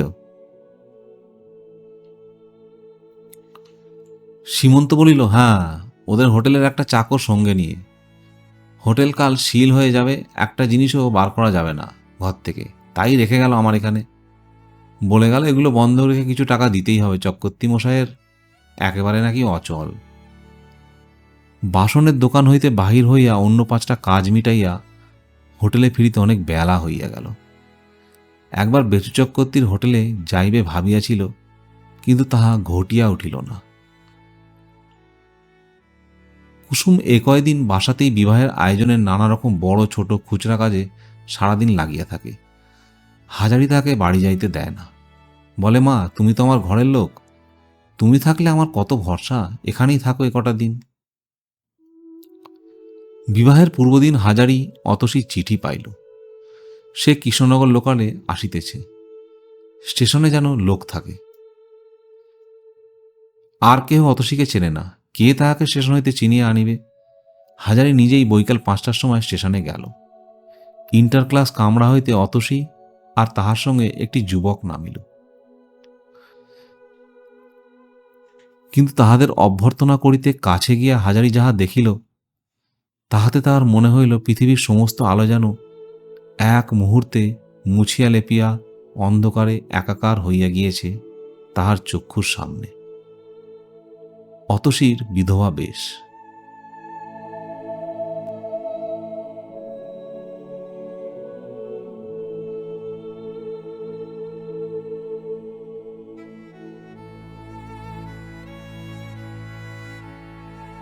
অতসী হাজারির পায়ের ধুলো লইয়া প্রণাম করিয়া বলিল, কাকাবাবু ভালো আছেন? ইনি কাকাবাবু সুরেন, এ আমার ভাসুরপো, কলকাতায় পড়ে। অমন করে দাঁড়িয়ে রইলেন কেন? না মা, চলো এসো। ভেবেছেন বুঝি আবার ঘাড়ে এসে পড়ল দেখছি। দিয়েছিলাম একরকম বিদায় করে, আবার এসে পড়েছে সাত বোঝা নিয়ে, এই না? বাবা কাকারা এমন নিষ্ঠুরই বটে। হাজারি হঠাৎ কাঁদিয়া উঠিল। এক প্ল্যাটফর্ম বিস্মিত জনতার মাঝখানে কি যে তাহার মনে হইতেছে, তাহা সে কাউকে বুঝাইতে পারিবে না, কাউকে বলিতেও পারিবে না। মনের কোন স্থান যেন হঠাৎ বেদনায় টনটন করিয়া ভাঙিয়া পড়িতেছে। অতসেই তাহাকে শান্ত করিয়া নিজের আঁচলে তাহার চক্ষু মুছাইয়া প্ল্যাটফর্ম হইতে বাহির করিয়া আনিল। রেলওয়ে হোটেলের কাছে নরেন উহাদের অপেক্ষায় দাঁড়াইয়াছিল। সে হাজারির দিকে চাহিয়া দেখিল, হাজারির চোখ রাঙা, কেমন এক ভাব মুখে। অতসীর বিধবা বেশ দেখিয়াও সে বিস্মিত না হইয়া পারিল না, কারণ টেপির কাছে অতসীর সব কথাই সে শুনিয়াছিল ইতিমধ্যে। সবে আজ বছর 3 বিবাহ হইয়াছে তাহাও শুনিয়াছিল। অতসীদি বিধবা হইয়াছে এ কথা কেহ তাহাকে বলে নাই। বাড়ি পৌঁছিয়া অতসী টেপিকে লইয়া বাড়ির ছাদে অনেকক্ষণ কাটাইল।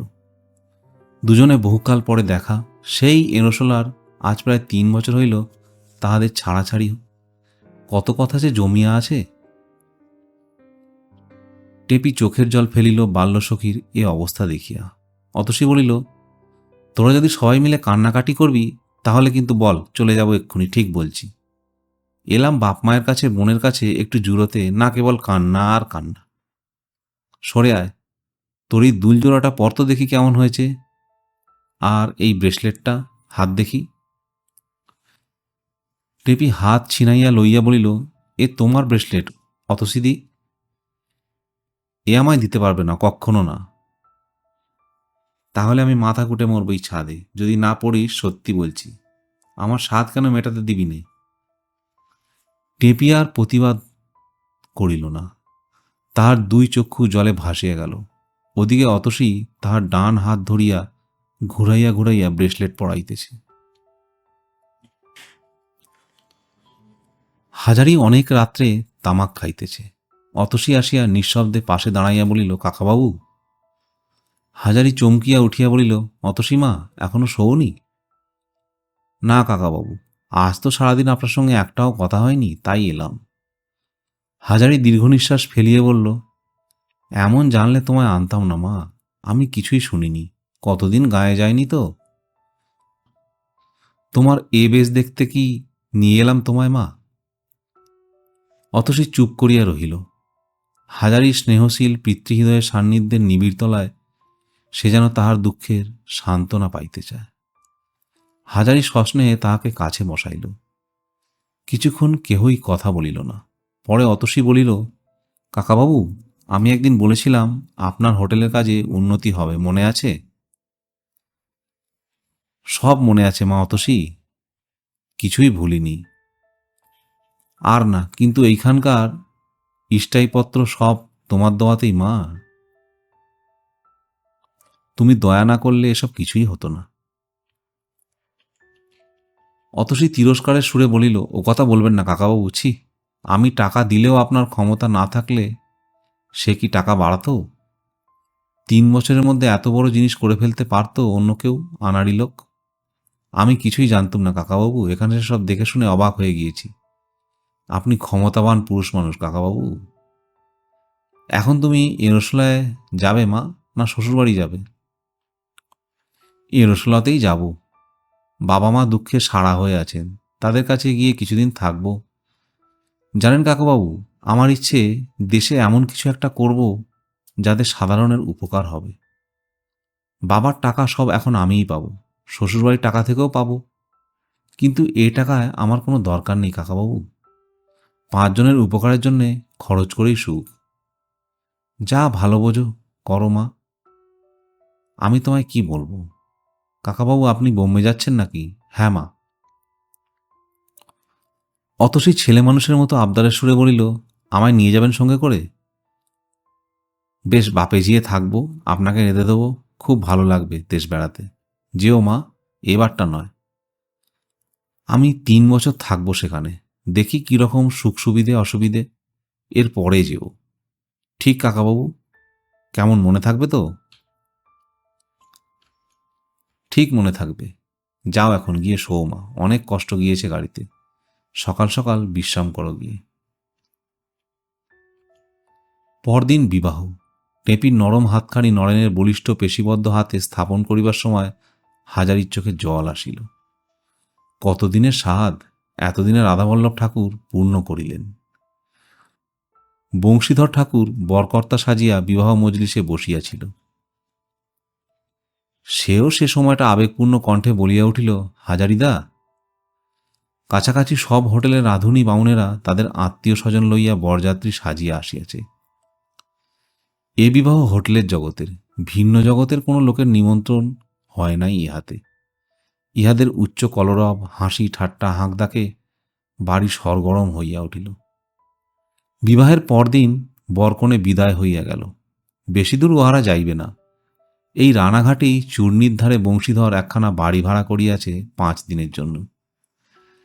সেখানে দেশ হইতে বংশীধরের এক দুঃসম্পর্কের বিধবা পিসি আসিয়াছেন বিবাহের ব্যাপারে। বংশীধরের স্ত্রী বহুদিন আগেই মারা গিয়েছিল। বৌভাত সেখানেই হবে। হাজারি একবার রেলওয়ে হোটেলের কাজ দেখিতে যাইতেছে। বেলা আন্দাজ 10টা। বেচু চক্রবর্তীর হোটেলের সামনে ভিড় দেখিয়া থামিয়া গেল। কোর্টের পিয়ন বেলিফ ভিড়ের মধ্যে দাঁড়াইয়া আছে রামরতন পালচৌধুরীর জমাদার। ব্যাপার কি জিজ্ঞেস করিয়া জানিল, মহাজনের দেনার দায়ে বেচু চক্রবর্তীর হোটেল শিল হইয়া যাইতেছে। হাজারি কিছুক্ষণ থমকিয়া দাঁড়াইয়া রহিল।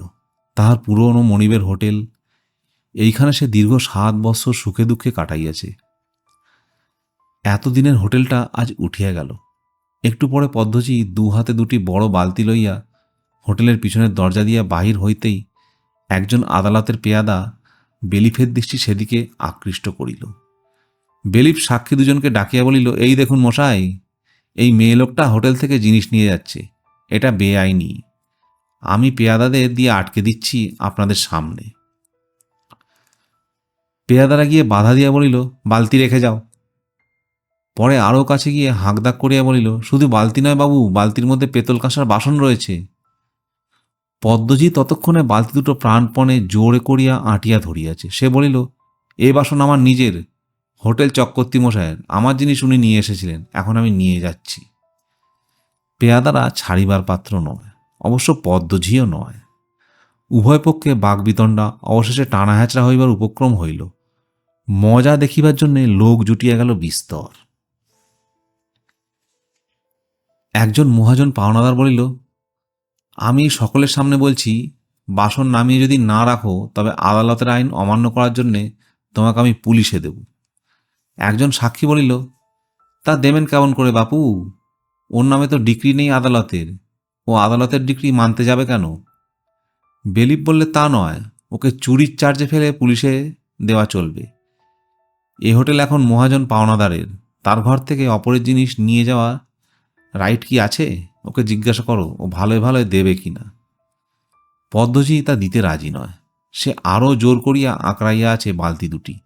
বেলিফ বলিল, কেড়ে নাও মাল ওর কাছ থেকে, বদমাইশ মাগি কোথাকার, ভালো কথার কেউ নয়। পেয়াদারা এবার বীর দর্পে আসিয়া গেল। পুনরায় একচোট ধস্তাধস্তি সূত্রপাত হইবার উপক্রম হইতেই হাজারি সেখানে গিয়ে দাঁড়াইয়া বলিল, পদ্মদিদি, বাসন ওদের দিয়ে দাও। লজ্জায় ও অপমানে পদ্মজির চোখে তখন জল আসিয়াছে। জনতার সামনে দাঁড়াইয়া এমন অপমানিত সে কখনো হয় নাই। এ সময় হাজারিকে দেখিয়া সে হাউ হাউ করিয়া কাঁদিয়া ফেলিল। এই দেখো না ঠাকুরমশাই, তুমি তো কতদিন আমাদের হোটেলে ছিলে, এ আমার জিনিস না, বলো না তুমি, এ বালতি কার?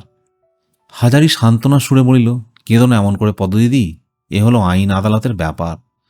বাসন রেখে এসো ঘরের মধ্যে, আমি দেখছি তারপর কি ব্যবস্থা করা যায়। অবশ্য তখন কিন্তু করিবার উপায় ছিল না। সে আদালতের বেলিফকে জিজ্ঞাসা করিল, কি করলে এদের হোটেলটা আবার বজায় থাকে? টাকা চুকিয়ে দিলে। এ তো অতি সোজা কথা মশাই। 750 টাকার দাবিতে নালিশ, এখনও ডিক্রি হয় নাই। বিচারের আগে সম্পত্তি সিল না করলে দেনাদার ইতিমধ্যে মাল হস্তান্তর করতে পারে, তাই সিল করা। আদালতের পেয়াদারা কাজ শেষ করিয়া চলে গেল। বেচু চক্রবর্তীকে একবার ডাকিয়া হাজারি বলিল, আমার সঙ্গে চলুন না কর্তামশাই, একবার স্টেশনের দিকে আসুন, কথা আছে। রেলের হোটেলে নিজের ঘরটিতে বেচু চক্রবর্তীকে বসাইয়া হাজারি বলিল, কর্তা একটু চা খাবেন? বেচু চক্রবর্তীর মন খুবই খারাপ। চা খাইতে প্রথমটা চাহে নাই, হাজারি কিছুতেই ছাড়িল না। চা পান ও জলযোগান্তে বেচু চক্রবর্তী বলিল, হাজারি, তুমি তো 7-8 বছর আমার সঙ্গে ছিলে, জানো তো সবই। হোটেলটা ছিল আমার প্রাণ। আজ 22 বছর হোটেল চালাচ্ছি। এখন কোথায় যাই আর কি করি? পৈতৃক জোত জমা ঘর দোর যা ছিল ফুলে নবলায়, সে এখন আর কিছু নেই। ওই হোটেলটাই ছিল বাড়ি। এমন কষ্ট হয়েছে, এই বুড়ো বয়সে এখন দাঁড়াই কোথায়, চলেই বা কি করে? এমন অবস্থা হলো কি করে কর্তা? দেনা বাঁধালেন কি করে? খরচে আয় ইদানিং কুলোতো না হাজারি। দুবার বাসন চুরি গেল। ছোট হোটেল, আর কত ধাক্কা সইবার যান ছিল ওর, কাবু হয়ে পড়ল। খদ্দের কমে গেল, বাড়ি ভাড়া জমতে লাগলো, এই সব নানা উৎপাত। হাজারি বেচু চক্রবর্তীকে তামাক সাজিয়ে দেয়া বলিল, কর্তা একটা কথা আছে বলি। আপনি আমার পুরনো মনিব। আমার যদি টাকা এখন থাকতো, আপনার হোটেলের সিল আমি এখনই খুলিয়ে দিতাম। কিন্তু কাল মেয়ের বিয়ে দিয়ে এখন অত টাকা আমার হাতে নেই। তাই বলছি, যতদিন বোম্বে থেকে না ফিরি আপনি আমার বাজারের হোটেলের ম্যানেজার হয়ে হোটেল চালান। 25 টাকা করে আপনার খরচ দেব। হাজারি মাহিনার কথাটা মনিবকে বলিতে পারিল না, তাই বলিল, আপনাকে খরচ দেব। খাবেন দাবেন হোটেলে, আর পদ্মদিদিও ওখানে থাকবে, মাইনে পাবে, খাবে, কি বলেন আপনি? বেচু চক্রবর্তীর পক্ষে ইহা অস্বপনের স্বপন। এ আশা সে কখনো করে নাই। রেলবাজারের অত বড় কারবারি হোটেলের সে ম্যানেজার হইবে। পদ্মজিও খবরটা পাইয়াছিল বোধহয় বেচুর কাছেই। সেদিন সন্ধ্যাবেলা সে কুসুমের বাড়ি গেল। কুসুম উহাকে দেখিয়া কিছু আশ্চর্য না হইয়া পারিল না, কারণ জীবনে কোনোদিন পদ্মজি কুসুমের দৌড় মারায় নাই। এসো পদ্মপিসি, বসো, কি ভাগ্যি আমার। এই পিড়িখানাতে বসো পিসি, পানদোক্তা খাও। বসো পিসি, সেজে আনি। পদ্মজি বসিয়া পান খাইয়া অনেকক্ষণ ধরিয়া কুসুমের সঙ্গে এ গল্প ও গল্প করিল। পদ্ম বুঝিতে পারিয়াছে কুসুমও তাহার এক মণি। ইহাদের সকলকে সন্তুষ্ট রাখিয়া তবে চাকুরি বজায় রাখা। যদিও সে মনে মনে জানে চাকুরি বেশিদিন তাহাকে করিতে হইবে না, আর একটা হোটেল নিজেরাই খুলিবে। তবে বিপদের দিনগুলিতে একটা কোনো আশ্রয়ে কিছুদিন মাথা গুজিয়া থাকা, এই আর কি। পরদিন পদ্মজি হোটেলের কাজে ভর্তি হইল। বেচু চক্রবর্তী বসিল গদির ঘরে। ইহারা কেহই যে বিশ্বাসযোগ্য নয়, তা হাজারি ভালো করিয়াই বুঝিত। তবে কথা এই যে ক্যাশ থাকিবে নরেনের কাছে। বেচু চক্রবর্তী দেখাশোনা করিয়াই খালাস। হাজারির মনে হইল সে তাহার পুরনো দিনের হোটেলে আবার কাজ করিতেছে। বেচু চক্রবর্তী তাহার মনিব, পদ্মজিও ছোট মনিব।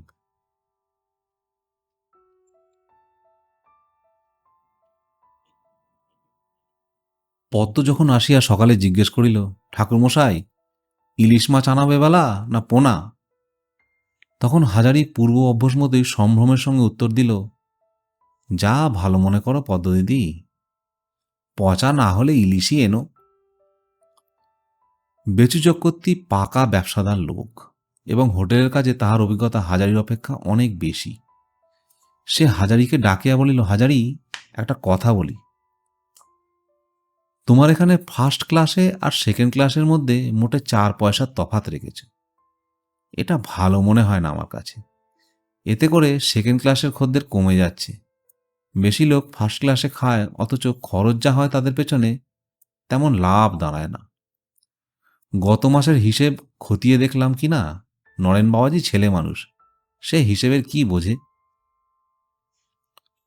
হাজারি কথাটা সত্যতা বুঝিল, বলিল, আপনি কি বলেন কর্তা? আমার মত হচ্ছে যে ফার্স্ট ক্লাস হয় একদম উঠিয়ে দাও, নয়তো আমার হোটেলের মতো অন্তত 2 আনা তফাৎ রাখো। শীতকালে যখন সব সস্তা, তখন থেকে যা লাভ হবে বর্ষাকালে বা অন্য সময় ফার্স্ট ক্লাসের খদ্দেরদের পেছনে সেই লাভের খানিকটা খেয়ে গিয়েও তাতে কিছু থাকে। তা করতে হবে, বুঝলে না? তাই করুন কর্তা, আপনি যা বোঝেন, আমি কি আর অত বুঝি? বেচু চক্রবর্তী খুব সন্তুষ্ট আছেন হাজারির ব্যবহারে। ঠিক সেই পুরনো দিনের মতোই হাজারির নম্র কথাবার্তা, যেন তিনিই মনিব, হাজারি তার চাকর। যদিও পদ্মজি ও তিনি দুজনেরই দৃঢ় বিশ্বাস হাজারি যা কিছু করিয়া তুলিয়াছে সবই কপালের গুণে, আসলে তাহার বুদ্ধিশুদ্ধি কিছুই নাই। তবুও দুজনেই এখন মনে ভাবে, বুদ্ধি অত থাক আর নাই থাক, বুদ্ধি অবশ্য সকলের থাকে না, লোক হিসেবে হাজারি কিন্তু খুবই ভালো। সকালে উঠিয়া হাজারি এক কলিকা গাঁজা সাজিবার উদ্যোগ করিতেছে। সেই সময়টা সকলের অগোচরে সে একবার গাঁজা খাইয়া থাকে। হোটেলে গিয়া আজকাল সে সুবিধা ঘটে না। এমন সময় অতসীকে ঘরে ঢুকিতে দেখিয়া সে তাড়াতাড়ি গাঁজার কলিকা ও সরঞ্জাম লুকাইয়া ফেলিল। অতসীর মুখের দিকে চাহিয়া বলিল, কি মা? কাকাবাবু, আপনি কবে বোম্বে যাচ্ছেন? আসছে মঙ্গলবার যাব, আর 4 দিন বাকি। আমার বড় ইচ্ছে হচ্ছে আপনাকে নিয়ে এরোসোলা যাব। আমাদের বৈঠকখানায় আবার আপনাকে আর বাবাকে চা জল খাবার এনে দেবো, যাবেন কাকাবাবু? হাজারির চোখে জল আসিল। কি তুচ্ছ স্বাদ! মেয়েদের মনে এইসব অতি সামান্য আশা আকাঙ্ক্ষাই কি সবসময় পূর্ণ হয়? কি করিয়া সে এরোসোলা যাইবে এখন? ছেলে মানুষ, না হয় বলিয়া খালাস। মুখে বলিল, মা সে হয় না, কত কাজ বাকি এদিকে, সে তো জানো না মা, নরেন ছেলে মানুষ, ওকে সব জিনিস দেখিয়ে বুঝিয়ে দিতে হয়। আজ চলুন আমায় নিয়ে, গরুর গাড়িতে আমরা বাপে মেয়েতে চলে যাই, কাল বিকেলে চলে আসবেন। তাছাড়া টেপিও বলছিল একবার গাঁয়ে যাবার ইচ্ছেই হয়েছে, চলুন না কাকাবাবু। তা নিতান্ত যদি না ছাড়ো মা, তবে পরশু সকালে গিয়ে সেই দিনই সন্ধ্যায় ফিরতে হবে। থাকবার একদম উপক্রম নাই, কারণ তার পরদিন বিকেলেই রওনা হতে হবে আমার। বোম্বাইয়ের ডাকগাড়ি রাত 8টায় ছাড়ে বলে দিয়েছে।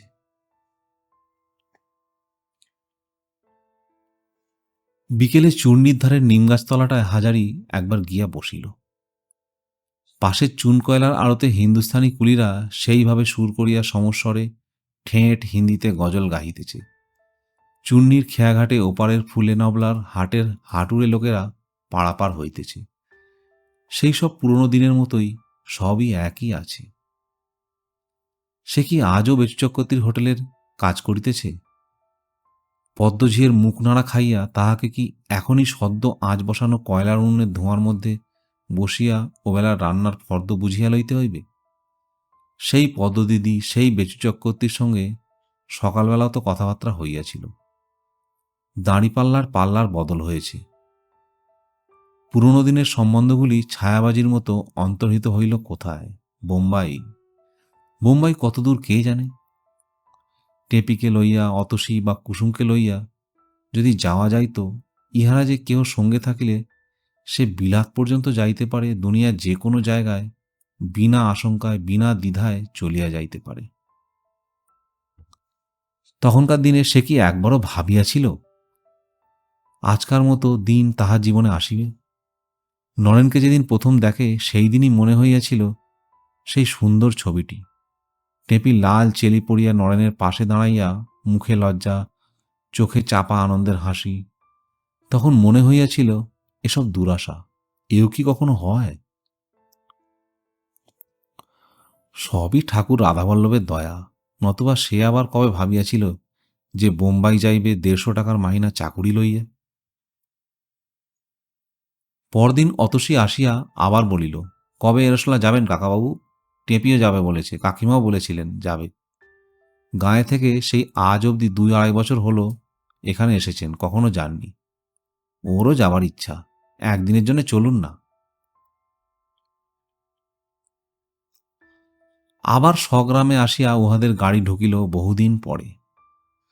হাজারিদের বাড়িটা বাসযোগ্য নাই। খড়ের ঘর এতদিন দেখাশোনার অভাবে নষ্ট হইয়া গিয়েছে। ঝড়ে খড় উড়িয়া যাওয়া দরুন চালের নানা জায়গা দিয়া নীল আকাশ দিব্যি চোখে পড়ে। অতসী টানাটানি করিতে লাগিল তাহাদের বাড়িতে সব শুদ্ধ লইয়া যাইবার জন্য, কিন্তু টেপির মা রাজি নয়। নিজের ঘরদোরের উপর মেয়ে মানুষের চিরকাল টান। ভাঙা ঘরের উঠানের জঙ্গল নিজের হাতে তুলিয়া ফেলিয়া টেপির সাহায্যে ঘরের দাওয়া ও ভিতরকার মেজে পরিষ্কার করিয়া নিজেদের বাড়িতেই সে উঠিল। টেপিকে বলিল, তুই বস মা, আমি পুকুরে একটা ডুব দিয়ে আসি। পেয়ারাতলার ঘাটে কতদিন নাইনি। পুকুরের ঘাটে গিয়া এ পাড়া রাধা চাটুর্যের পুত্রবধূর সঙ্গে প্রথমেই দেখা। সে মেয়েটির বয়স প্রায় টেপির মায়ের সমান। দুজনের যথেষ্ট ভাব চিরকাল। টেপির মাকে দেখিয়া সে তো একেবারে অবাক। বাসন মাজা ফেলিয়া হাসি মুখে ছুটিয়া আসিয়া বলিল, ও মা, দিদি যে, কখন এলে? আর কি আমাদের কথা মনে থাকবে তোমার? এখন বড়লোক হয়ে গিয়েছ সবাই, গরিবদের কথা কি মনে পড়ে? দুজনে দুজনকে জড়াইয়া ধরিয়া খানিক কাঁদিয়া ফেলিল। কিছুক্ষণ পরে রাধু চাটুর্যের পুত্রবধূকে সঙ্গে লইয়া টেপির মা ঘাট হইতে ফিরিল। মেয়েটি বাড়ি ঢুকিয়া টেপিকে বলিল, চিনতে পারিস মা? ও মা, কাকিমা যে, আসুন আসুন। এসো মা, জন্ম স্ত্রী থাকো, সাবিত্রী সমান হও। হ্যাঁ গা, তা তোমাদের কেমন আক্কেল, মেয়েকে আনলে আর জামাইকেও আনতে হয় না? শুনেছি চাঁদের মতো জামাই হয়েছে। এ চুড়ি কে দিয়েছে দেখি মা? কভরি? একে কি বলে, পাশা? দেখি দেখি, কখনো দেখিনি শুনিওনি এসব মা। তা একটা কথা বলি, তোমাদের রান্না এখানে হওয়ার উপায় নেই। আমাদের বাড়িতে তোমরা সবাই এবেলা দুটো ডাল ভাত না হয় খেও। টেপি বলিল, সে হবে না কাকিমা, অতসীদি এসেছে আমাদের সঙ্গে, জানেন না? অতসীদি সবাইকে বলেছে খেতে। সেখানেই নিয়ে গিয়ে তুলছিল আমাদের, মা গেল না, জানেন তো। মা 7 প্রাণ বাঁধা এই ভিটের সঙ্গে। রানাঘাটের অমন বাড়ি, কলের জল, শহর জায়গা, সেখানে থাকতেও মা শুধু বাড়ি বাড়ি করে, আহা, বাড়ির কি ছিঁড়ি, ফুটো ঘরের চাল। বাড়ি বললেও হয়, গোয়াল বললেও হয়। বাপের বাড়ির নিন্দে করিস নে, যা যা। আজ না হয় বড়লোক শ্বশুর হয়েছে, এই ফুটো ঘরের চালের তলায় তো মানুষ হচ্ছ মা। হাসি গল্পের মধ্যে দিয়ে প্রায় ঘণ্টা 2 কখন কাটিয়া গেল ইহাদের আসিবার খবর পাইয়া এ পাড়ার ও পাড়ার মেয়েমহলের সবাই দেখা করিতে আসিল। জামাইকে সঙ্গে করিয়া না আনার দরুন সকলেই অনুযোগ করিল। টেপির মা বলিল, জামাইয়ের আসবার জো নেই যে, রেলের হোটেলের দেখাশোনা করেন। সেখানে একদিন না থাকলে চুরি হবে, উপায় থাকলে আনি নে মা।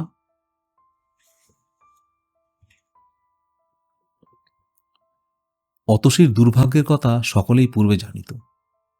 গ্রামশুদ্ধ লোক তাহার জন্য অত্যন্ত দুঃখিত। সবাই এক বাক্যে বলে, অমন মেয়ে দেবীর মতো মেয়ে। আর তাই কপালে এই দুঃখ, এই কুচি বয়স। সন্ধ্যার দেরি নাই। অতসীদের বৈঠকখানায় বসিয়া অতসীর বাবার সঙ্গে হাজারি কথাবার্তা বলিতেছিল। হরিচরণবাবু কন্যার অকাল বৈধব্যের বড় বেশি আঘাত পাইয়াছেন। হাজারির মনে হইল যেন এই 2.5 বৎসরের ব্যবধানে তার 10 বৎসর বাড়িয়া গিয়াছে। মেয়েকে দেখিয়া আজ তবু একটু সুস্থ হইয়াছেন। হরিচরণবাবু বলিলেন, এই দেখো, তোমার বয়স আর আমার বয়স খুব বেশি তফাৎ হবে না। তোমারও প্রায় 50 হয়েছে, না হয় 1-8 বছর বাকি, কিন্তু তোমার জীবনে উদ্যম আছে, আশা আছে, মানে তুমি এখনো যুবক। কাজ করবার শক্তি তোমার অনেক বেশি এখনো। এই বয়সে বোম্বে যাচ্ছ, শুনে হিংসা হচ্ছে হাজারি। বাঙালির মধ্যে তোমার মতো লোক যত বাড়বে ঘুমন্ত যাত্রা ততই জাগবে। এরা ৩৫ বছর বয়সে গলায় তুলসী মালা পরে পরকালের জন্য তৈরি হয়। দেখছো না আমাদের গায়ের দশা? ইহকালই দেখলি নে, ভোগ করলি নে, তোদের পরকালে কি হবে বাপু? সেখানেও সেই ভূতের ভয়, পরকালে নরকে যাবে। তুমি কি ভাবো অকর্মা অলস ভীরু লোকেদের স্বর্গে জায়গা দেন নাকি ভগবান? এই সময় পুরনো দিনের মতো অতসী আসিয়া উহাদের সামনে টেবিলে জলখাবারের রেকাবি রাখিয়া দিয়া বলিল, খান কাকাবাবু, চা আনি।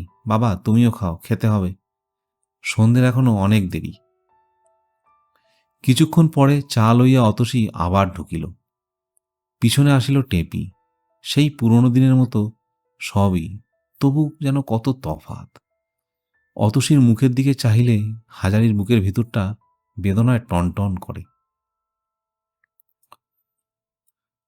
তবুও তো মা বাপের সামনে অতসী বিধবার বেশ যতদূর সম্ভব বর্জন করিয়াছে। মা বাপের চোখের সামনে সে বিধবার বেশে ঘুরিতে ফিরিতে পারিবে না, ইহাতে পাপ হইবে তো হোক। হরিচরণবাবু সন্ধানী করিতে বাড়ির মধ্যে গেলেন। অতসীর দিকে চাহিয়া হাজারি বলিল, কেমন মা, তোমার স্বাদ ছিল যে মিটেছে? নিশ্চয়ই কাকাবাবু। টেপি, কি বলিস? কতদিন ভাবতুম গায়ে তো যাব, সেখানে টেপিও নাই, কাকাবাবুও নাই, কাদের সঙ্গে দুটো কথা বলবো? কাল আমার সঙ্গে রানাঘাটে যেতে হবে কিন্তু মা। বাহ, সে আমি বাবা মাকে বলে রেখেছি। আপনাকে উঠিয়ে দিতে যাব না কি রকম কাকাবাবু? টেপি এখন দিন কতক আমার কাছে এখানে থাক না, তাহলে আপনাকে গাড়িতে তুলে দিয়ে আসবার সময় ওকে সঙ্গে করে আনি। নরেনবাবু মাঝে মাঝে এখানে এসে থাকবেন।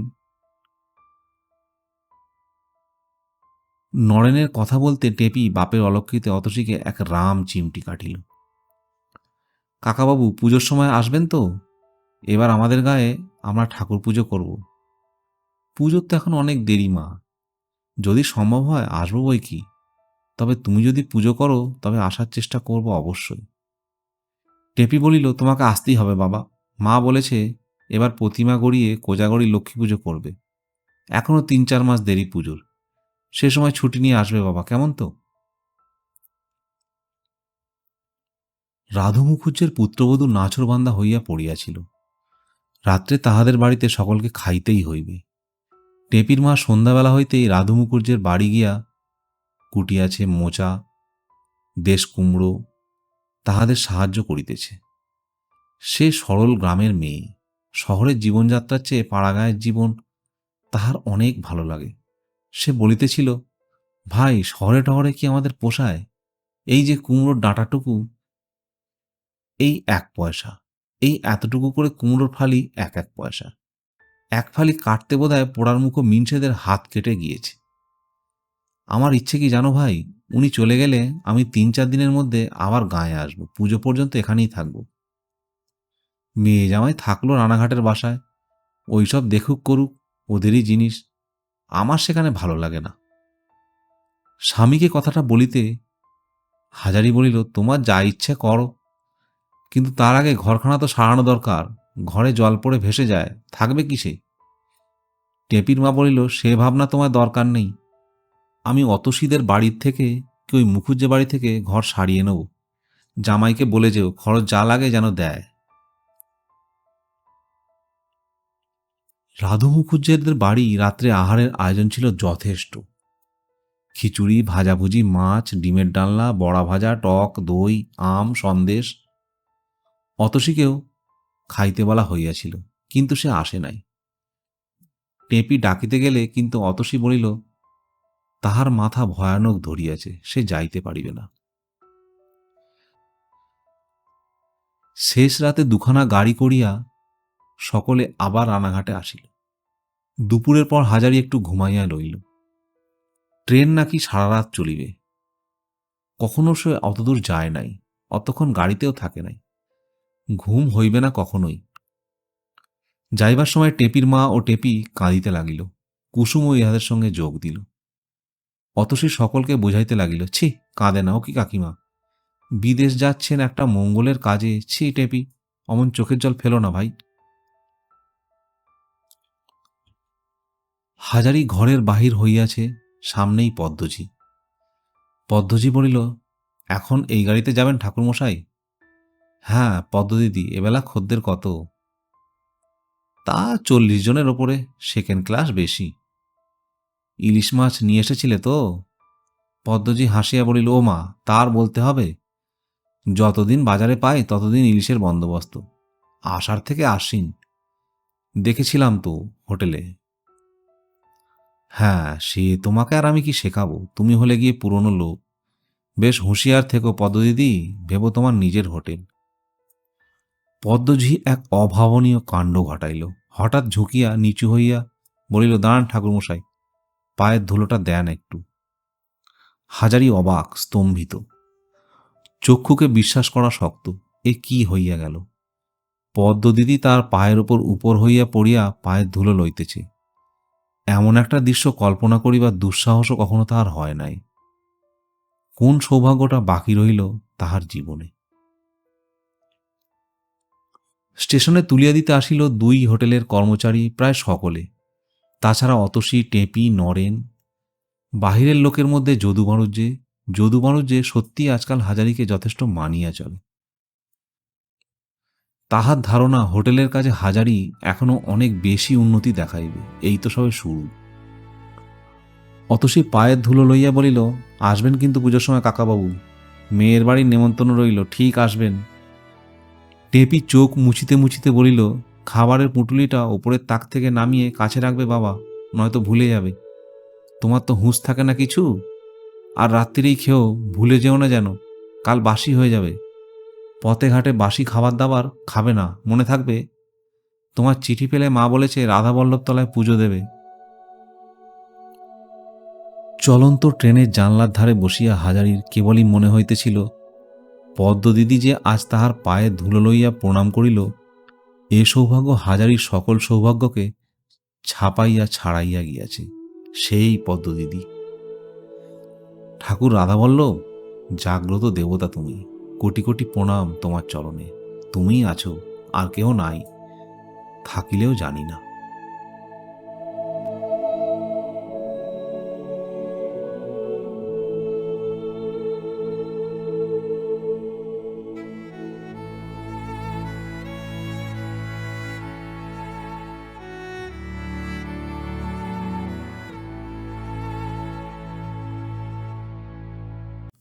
আশা করি আজকের গল্প খুব ভালো লেগেছে। গল্প ভালো লাগলে লাইক, শেয়ার, সাবস্ক্রাইব করতে ভুলবেন না। আর যদি আরও গল্প শুনতে চান তাহলে চ্যানেলের প্লেলিস্ট ভিজিট করতে পারেন, এরকম অনেক গল্প সেখানে পাবেন।